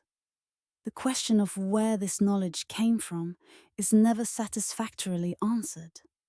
The astronomical alignments at multiple sites suggest not just observation of the sky, but prediction of celestial events. To understand the exact moment the summer solstice will occur requires not just watching the sun for a year, but understanding the pattern across years, understanding precession, understanding the mathematics of planetary motion. Yet these understanding appear embedded in structures built by peoples we assume didn't possess written mathematics. The consensus among mainstream archaeologists is that these mysteries can be resolved through patient research, that we simply haven't yet discovered the evidence that would explain the phenomena, that we need better experimental archaeology, better understanding of ancient techniques, more careful analysis of how ancient peoples organized labor and preserved knowledge. This might be right. Future research might reveal the missing pieces. We might discover evidence of sophisticated tool use we haven't yet found. We might develop techniques that demonstrate how ancient peoples achieved the precision we observe. We might find documentation of knowledge transmission that's currently invisible to us. But it's also possible that we're looking at genuine mysteries. Not mysteries that require supernatural explanation or alien contact, but mysteries that reflect the limits of how much we can know about the deep past. The evidence is incomplete. The cultures that built the monuments are gone. The knowledge they possessed, if it differed from what archaeology assumes, is lost. Being intellectually honest about this uncertainty is important. It's appropriate to be skeptical of wild explanations, but it's also appropriate to acknowledge when conventional explanations leave gaps, when they require assuming knowledge we can't document, techniques we can't replicate, or coincidence we find unlikely. At these points, genuine humility is required. The most honest position is that we don't fully understand how these monuments were built or what their builders knew. We have theories. We have conventional explanations that account for most of the evidence. But there are aspects that remain genuinely puzzling. And those puzzling aspects might be more important than the problems we think we've solved. Because mystery, acknowledged and investigated, is more honest than false certainty. And the acknowledgement of mystery creates space for genuine inquiry rather than the defensive dismissal of inconvenient evidence. Outside mainstream academic archaeology, there are researchers who propose alternative explanations for megalithic monuments. Some propose that ancient peoples possessed technological knowledge that was later lost. Some propose that contact and trade networks were more extensive than traditionally assumed. Some propose that the monuments served purposes that go beyond what conventional archaeology acknowledges. These alternative explanations deserve serious consideration, even if they ultimately prove wrong. because the dismissal of alternatives without engagement is intellectually corrosive. It closes inquiry rather than opening it. And sometimes the questions raised by alternative explanations point to genuine gaps in conventional understanding. The hypothesis of lost advanced knowledge is worth examining seriously. It's not a new idea. Classical writers noted that later ages didn't possess knowledge that earlier ages had.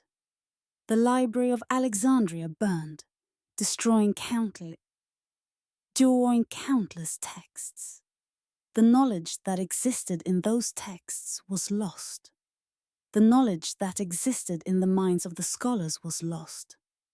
Civilizations have forgotten how to build aqueducts, how to maintain roads, how to construct impressive structures.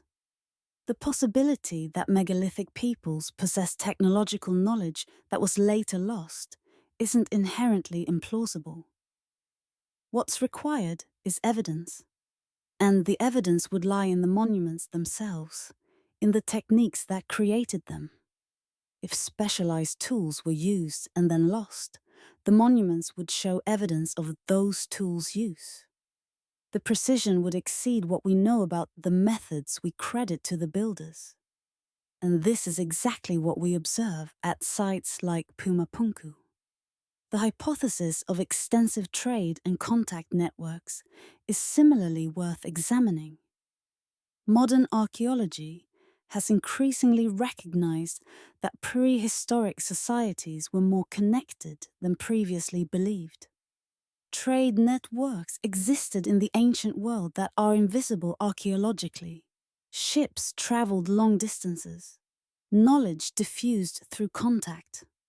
The question becomes not whether contact was possible, but how extensive it was. Did knowledge of megalithic buildings spread along these networks? Did peoples who built certain monuments teach peoples in distant locations? The evidence is circumstantial, but the pattern of similar structures across separated regions is suggestive. Some researchers propose that megaliths served functions beyond astronomy and ritual. Acoustic properties have been identified in some structures. It's possible that specific configurations of stones created resonance patterns useful for ritual purposes. Other researchers suggest that megaliths served navigational purposes, marking routes for ancient seafarers. Others propose geomantic functions, relating to flows of underground water or energy. These suggestions are speculative, but they arise from observation of the structures themselves. What distinguishes these alternative explanations from pseudoscience is that they're grounded in evidence. They point to actual features of the monuments. They ask questions that conventional archaeology hasn't adequately addressed.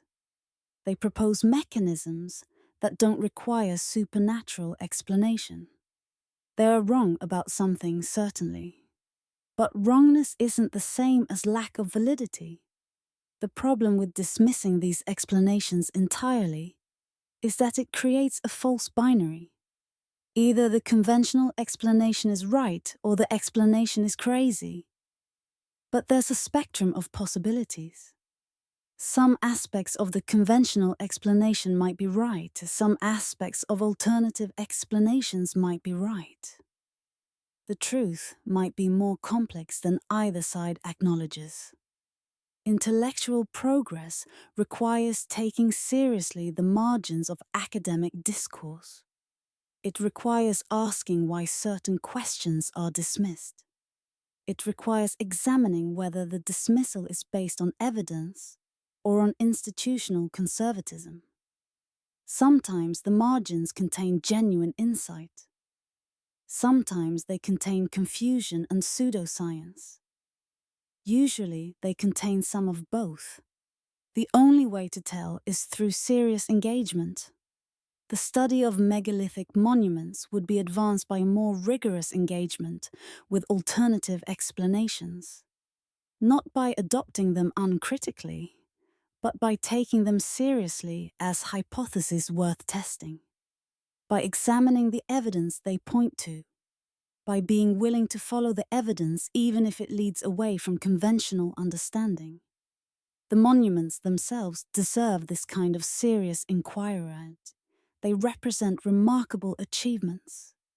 Whatever explanation we settle on, it should account for their actual properties, their actual precision, their actual distribution, their actual persistence in human consciousness. That demands more than dismissal. It demands engagement with the full range of possibilities. Modern consciousness is deeply uncomfortable with mystery. We assume that with sufficient investigation, sufficient data, sufficient analysis, all mysteries can be solved. This assumption has proven productive in many domains. Science has solved mysteries that seemed impossible. Technology has achieved what appeared impossible. The assumption seems justified. It seems to work. But not all mysteries yield to solution. Some aspects of reality are simply too distant, too ancient, too lost to recover complete understanding. Deep history is one of these domains. The farther back you go, the less evidence remains. The more context is lost, the people are dead, their words are gone. The civilizations they were part of have vanished. Some things simply can't be fully recovered. Learning to live with mystery, genuine, persistent mystery, is perhaps more important than solving the mystery. Because the alternative is false certainty. It's pretending that we understand when we don't. It's accepting convenient explanations that don't fully fit the evidence. It's choosing intellectual comfort over intellectual honesty. The megalithic monuments teach us about living with mystery. Standing before them, it's impossible to maintain false certainty. Something about them exceeds understanding. Something about them remains mysterious, despite centuries of investigation. And that's okay. The mystery doesn't diminish the structures. It doesn't make them less worth investigating. It doesn't require that we treat them as meaningless until we can fully explain them. In fact, the mystery might be the most valuable thing about them. Mysteries keep us humble. They remind us that there are things we don't know. They encourage inquiry. They discourage premature certainty. They demand that we remain curious, that we keep asking questions, that we remain open to new understanding. The process of investigation is more valuable than solving the mystery in this context.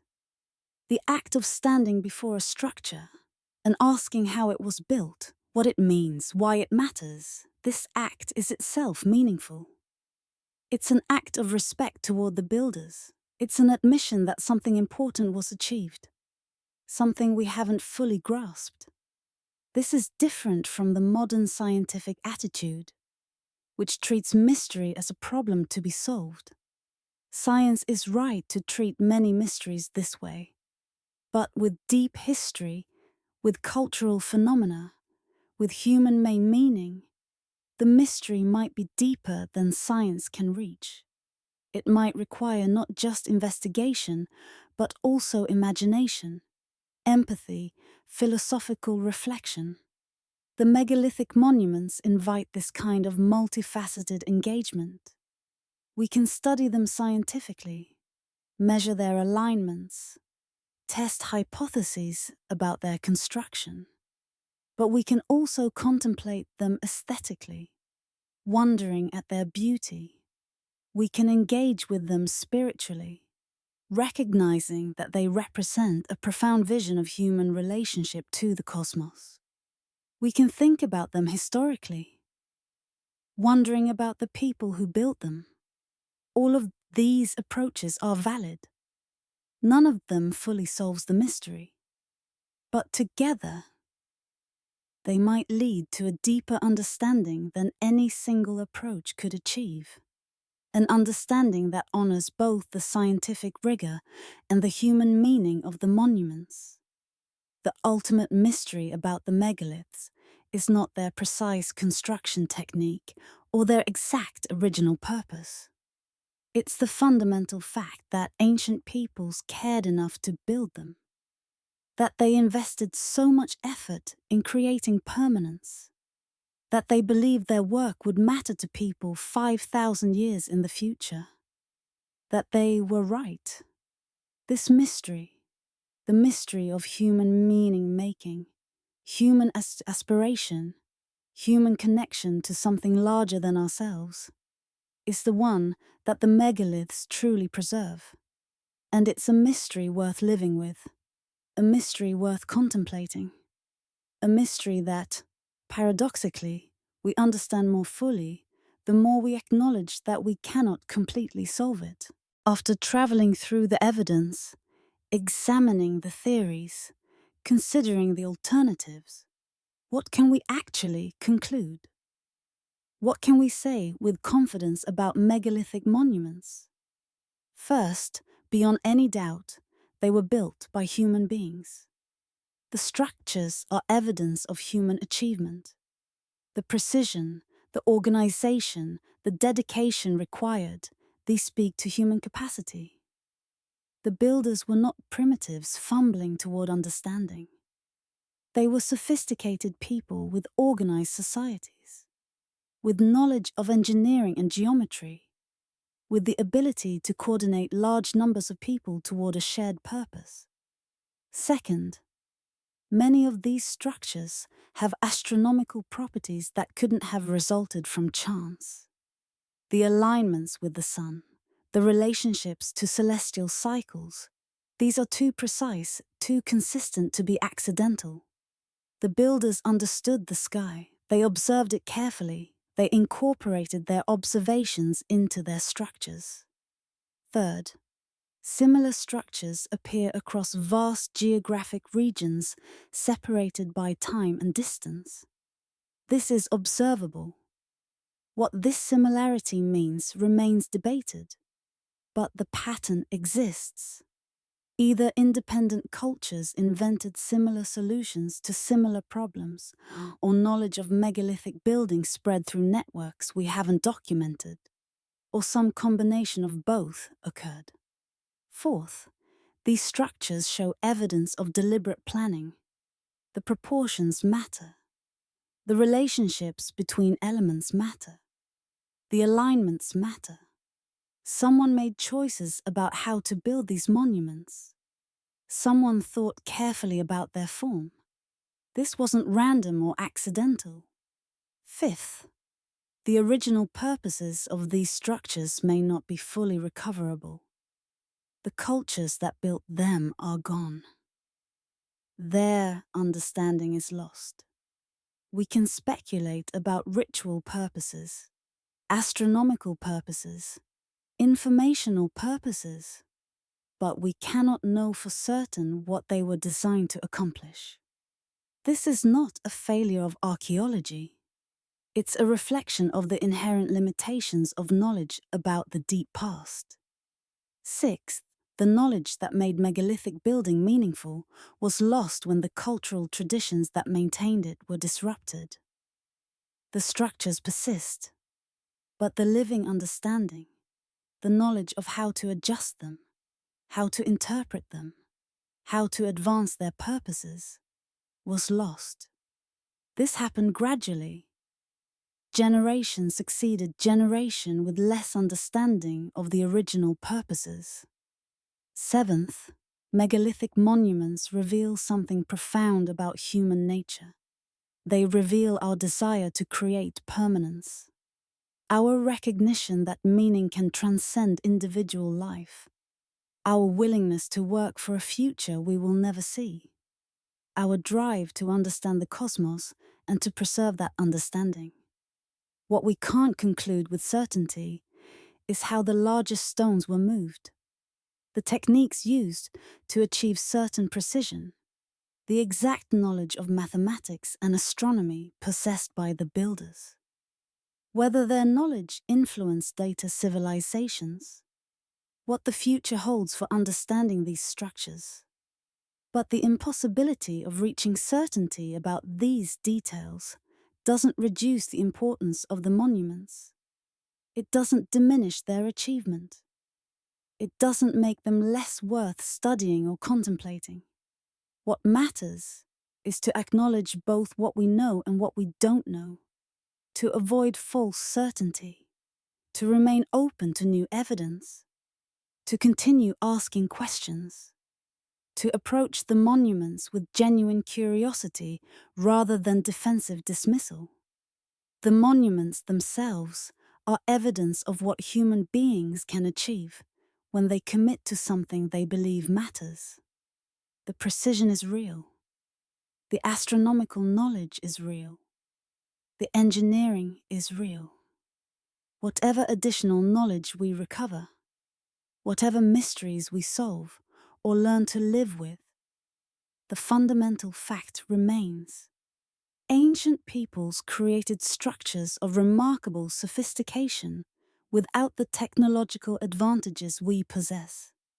This should make us humble. It should make us question assumptions about progress. It should make us recognize that human knowledge is fragile, that understanding can be lost, that what we take for granted might have to be rediscovered. It should make us think carefully about what knowledge we're preserving, what meaning we're encoding, what permanence we're creating for the future. The monuments teach us by their existence.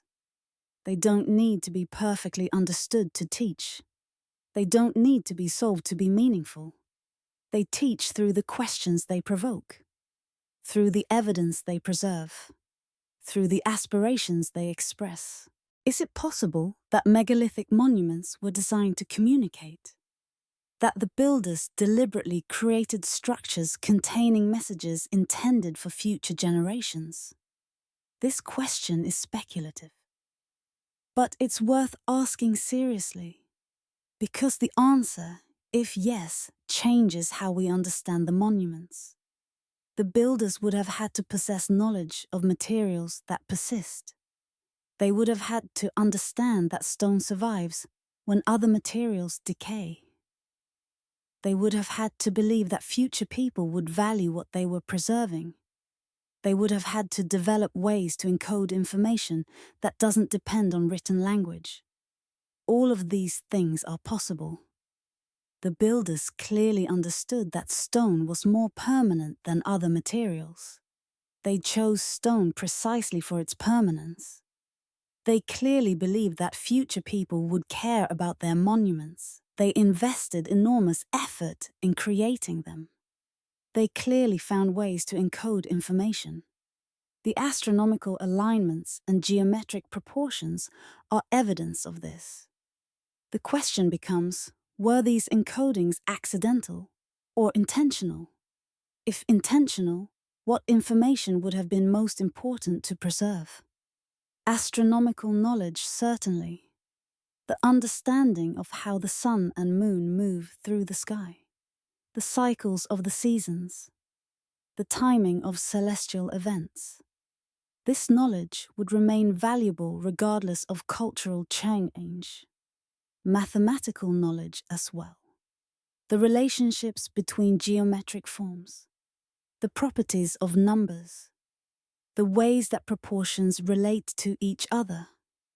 This knowledge would be accessible to anyone with the ability to measure, regardless of written language, and perhaps deeper knowledge, understanding of cosmic order, recognition that the universe operates according to principles, the conviction that humans are part of a larger system that deserves then understanding and respect. If this information was intentionally encoded, how would it have been communicated? Through geometric form, through alignments that point towards celestial events, through proportions that encode mathematical relationships. through arrangements of stones that demonstrate understanding of geometry. This would be a sophisticated form of communication. It wouldn't depend on written language. It would be accessible to people from different cultures, different time periods, different intellectual traditions. The information would be embedded in physical form that persists. Is there evidence this is what happened? The consistency of astronomical alignments across multiple sites suggests intentionality. The precise proportions suggest deliberate design. The arrangement of stones in geometric patterns suggests planned communication. But these could also be explained through cultural preference, through the value placed on astronomical observation and geometric understanding. The distinction between intentional encoding and cultural emphasis on certain values is subtle.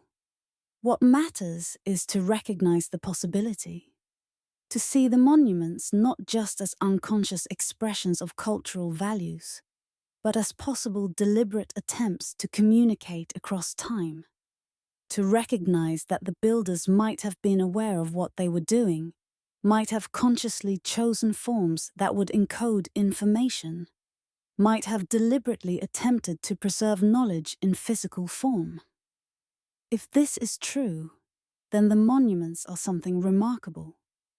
Not just achievements of engineering and organization, but deliberate acts of communication. Messages from the ancient past, waiting for us to learn how to read them. Whether the messages were intentional or not, the monuments communicate. They speak across 5,000 years. They tell us that meaning matters, that permanence matters, that preserving knowledge matters. They tell us that human aspiration can transcend death and time. We return to where we began, standing before a megalithic monument. The sun is rising. The mist is clearing. The massive stones are becoming visible. We know more now about what these structures are.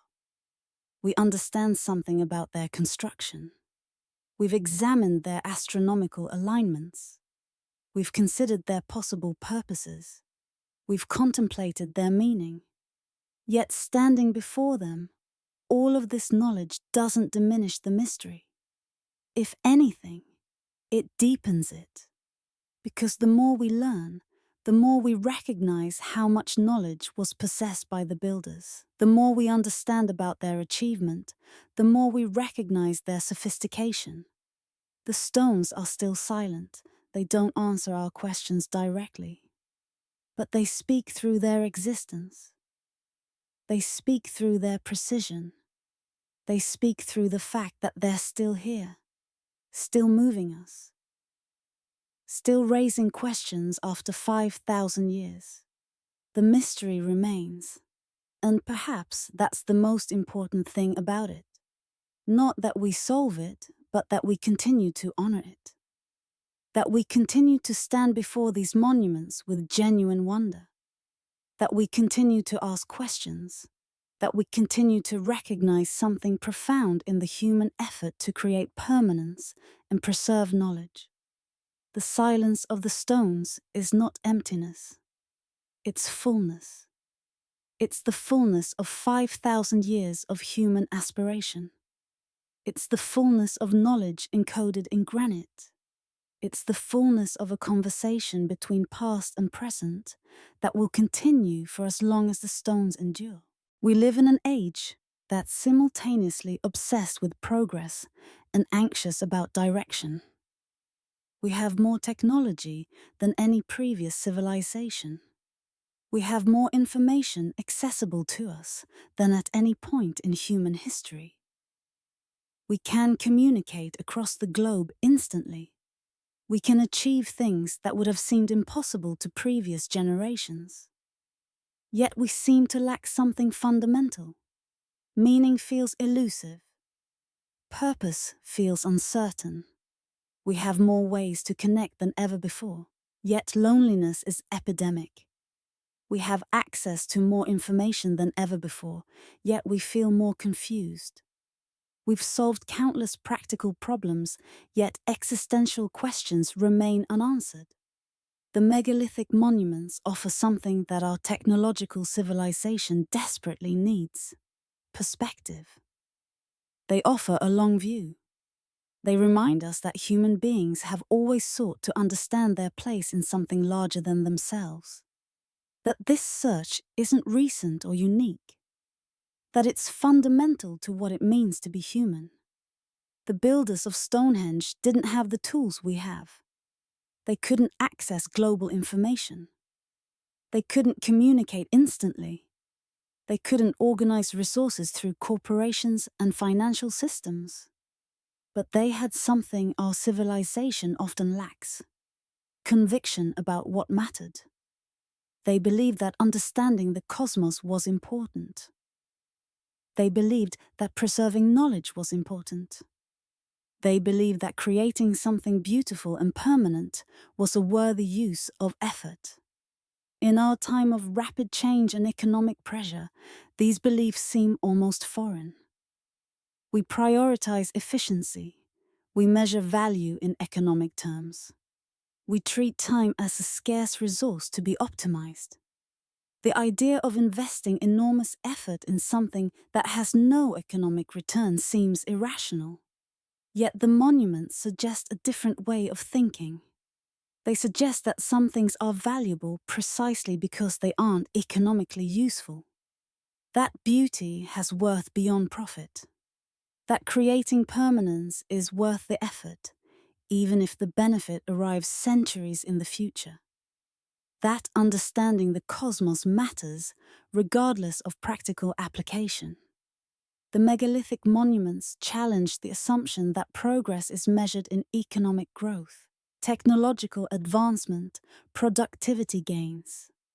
They suggest a different kind of progress: progress in wisdom, in understanding, in the creation of meaning. They ask us to consider what truly matters and whether we're investing our efforts in the right places. The monuments also remind us that spirituality and investigation don't have to be opposed. The builders sought understanding of the cosmos while also seeking connection to something sacred. They didn't see these as conflicting goals. They were unified in the act of observation and ritual. This integration is something our modern fragmented consciousness needs to recover. We've separated reason and emotion, science and spirituality, investigation and meaning-making.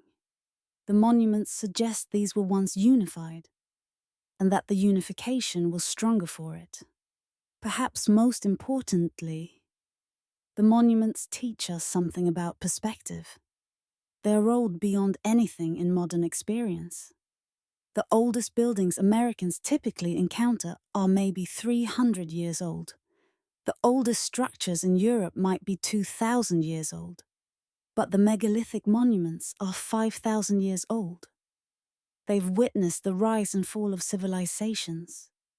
They've endured climate change, war, social upheaval, religious transformation. They persist. Standing before them, your perspective shifts. Your own life, your own worries, your own time, these suddenly seem very small. Not in a diminishing way, but in a clarifying way. You realize that you're part of something much larger than yourself. You're part of human history. You're part of the ongoing conversation between humanity and the cosmos that the monuments represent. This perspective is what we lack in modern civilization. We're so focused on the immediate, the short term, the personal, that we've lost sight of the larger patterns. The monuments invite us to recover this sight.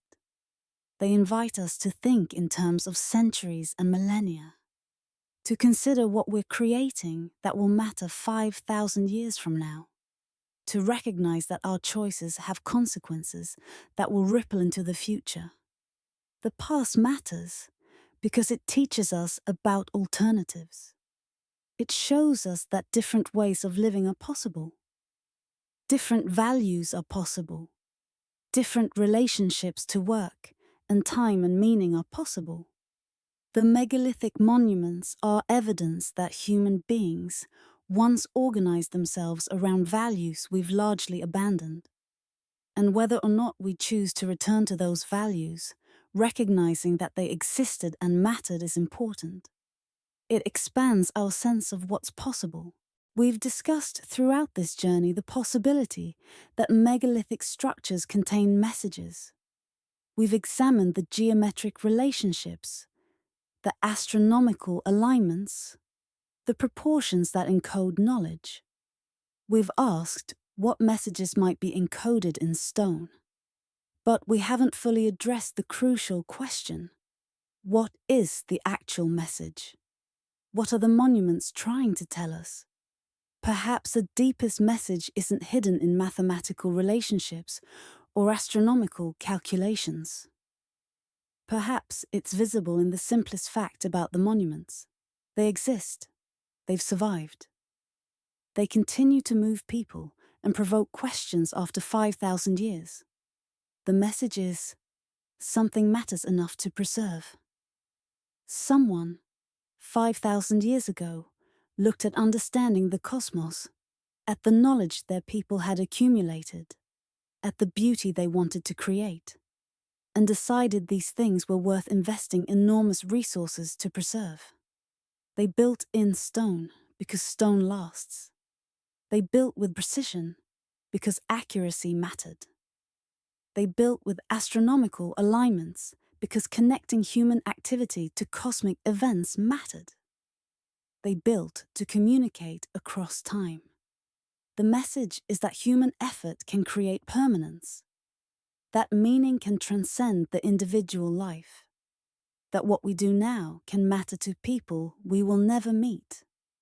This is perhaps the most radical message a monument can deliver, especially to modern consciousness.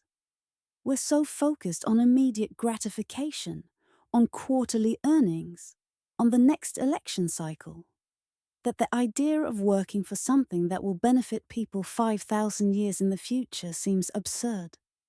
But the monuments prove that it's not absurd. They prove that it's possible.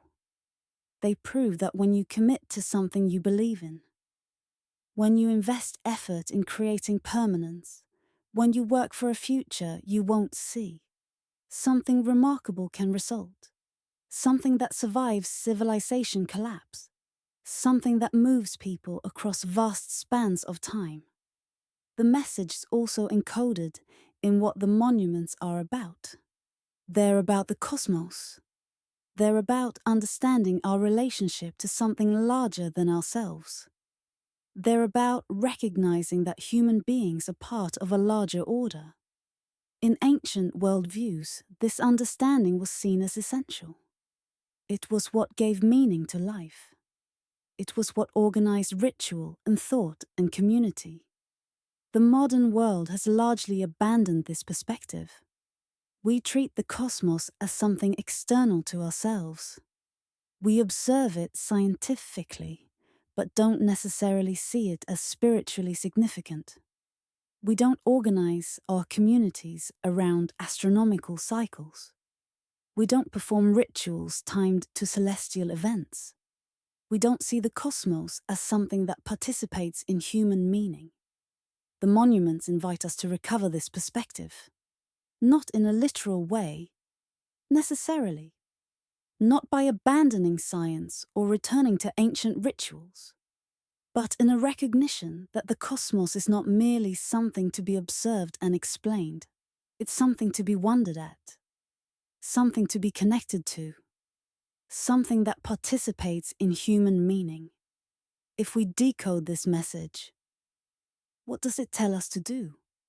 It tells us to pay attention, to notice the sky, to recognize that we're part of larger patterns, to value understanding for its own sake, not just for its practical applications, to create things that will last, to work for the future, not just the present, to recognize that some things, beauty, meaning, knowledge, are worth the effort even if they have no economic benefit. These aren't practical suggestions in the modern sense. They won't make you more productive or profitable, but they might make life more meaningful. They might connect you to something larger than yourself. They might align you with the cosmic order in the way the ancient people were aligned. The monuments are speaking this message across time. They're asking us to recognize that what mattered 5,000 years ago still matters. That the impulse to understand, to create, to preserve is not a relic of the past, but something fundamental to human nature. That we share something essential with the people who built Stonehenge and Newgrange and Carnac Stones. The megalithic monuments will outlast our civilization. This is not pessimism. It's simply fact. Stone persists longer than any technological achievement we've created. Long after our smartphones are dust, long after our servers have failed, long after our buildings have crumbled, the megaliths will remain, standing in the landscape, speaking their message of permanence and meaning. This raises a mirror question. What are we creating that will speak to people 5,000 years in the future? What monuments are we building? What messages are we encoding? The internet is our attempt to preserve and transmit information. It's our megaliths, vast repositories of knowledge accessible across space and time. Yet the internet is fragile in ways that stone is not. It depends on electricity, on servers, on maintained infrastructure. A solar flare powerful enough could knock out global communications. A war could destroy the infrastructure. A decision to pull the plug could erase everything. The megalithic monuments are far more robust. They require no electricity, no maintenance beyond occasional repairs. They will survive what our digital achievements cannot. If civilization collapses, the megaliths will remain. The internet will be gone. This suggests something worth thinking about. If we want to communicate across vast spans of time, if we want to preserve knowledge that matters, perhaps we need to think about forms other than digital. We need to consider what would persist if technology failed.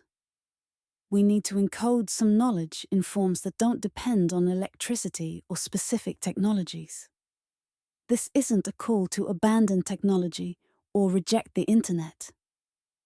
It's a call to think carefully about what we're preserving and how, to consider redundancy, to ensure that important knowledge exists in multiple forms, to recognize that if something is truly important, it's worth preserving in ways that don't depend on current technology. The megalithic builders implicitly believed that the future would care about what they were doing. They built expecting that people 5,000 years later would encounter their monuments, would be moved by them, would wonder about them. They were right. We are those future people. We care. We are moved. We do wonder. This suggests that if we attempt to communicate across time, we might succeed. Not through the same methods. The megaliths were cutting-edge technology for information preservation in their era. But through thoughtfulness about what matters, through commitment to creating something that transcends momentary fashions, through genuine conviction that what we do now will matter to people we will never meet. What would this look like? Perhaps it means creating repositories of knowledge designed to last. Perhaps it means encoding important information in multiple forms. Perhaps it means building monuments that express what we value. Perhaps it means asking ourselves, if we had to build something designed to last 5,000 years, what would we choose to preserve? What will we decide is important enough to invest in now for the benefit of people we'll never know? The answer reveals what we truly value. If we choose to preserve only practical information, only profitable knowledge, only what serves immediate economic benefit, then we're saying that's all that matters. If we choose to preserve beauty, meaning, understanding of the cosmos, then we're saying something different about what matters. The megalithic builders made their choice. They invested in understanding the cosmos, in creating beauty, in preserving knowledge that didn't have immediate practical benefit. The monuments are the evidence of their values. They're the expression of what mattered to them. We have the opportunity to do something similar. We have the resources, we have the knowledge. What we need is the conviction that something matters enough to invest in it for the future. The stones teach us this conviction. They've been teaching it for 5,000 years. As dawn breaks over Stonehenge at the summer solstice, the sun rises behind the heel stone exactly as it has for 5,000 years. The mist clears. The ancient stones become visible. The light illuminates the landscape in the same way it did when the stones were first arranged. The cosmic order continues. The seasons turn. The universe moves according to patterns that have persisted since long before humans existed and will persist long after we're gone. The megalithic builders understood something profound about time. They understood that their individual lives were brief, but their works could endure. They understood that meaning could be created in forms that would outlast empires. They understood that connecting human activity to cosmic cycles was essential, even if the practical benefit wasn't obvious. We stand now where they stood. The same sky, the same sun, the same cosmos. And we face the same fundamental question they faced. What is our relationship to this vast, orderly, indifferent universe? What does it mean to be human in the face of such magnitude? What are we trying to accomplish? What do we want to preserve? The lost language of stones is not truly lost. It speaks every dawn. It speaks in the alignment of structures with celestial events. It speaks in the geometric relationships that encode ancient understanding. It speaks in the persistence of beauty and meaning across 5,000 years. The language is simple, really. It's the language of permanence and purpose. It's the recognition that some things, understanding, beauty, the connection to the cosmos, are worth the effort to create and preserve. It's the conviction that future generations will care about what we do now. The stones have been teaching this language for 5,000 years. They will continue to teach it long after our civilization has passed. They're the most patient teachers in human history. They ask nothing of us but attention. They offer, in return, the perspective of vast time. They invite us to think in terms of millennia, to recognize that we're part of something larger than ourselves, to understand that our effort can create permanence, to believe that meaning matters. This is the eternal question the stones pose. What will you preserve? What will you create that will matter 5,000 years from now? What will you encode in whatever form of permanence you can achieve? The answer each person gives reveals what they truly believe matters. The stones are waiting to hear it.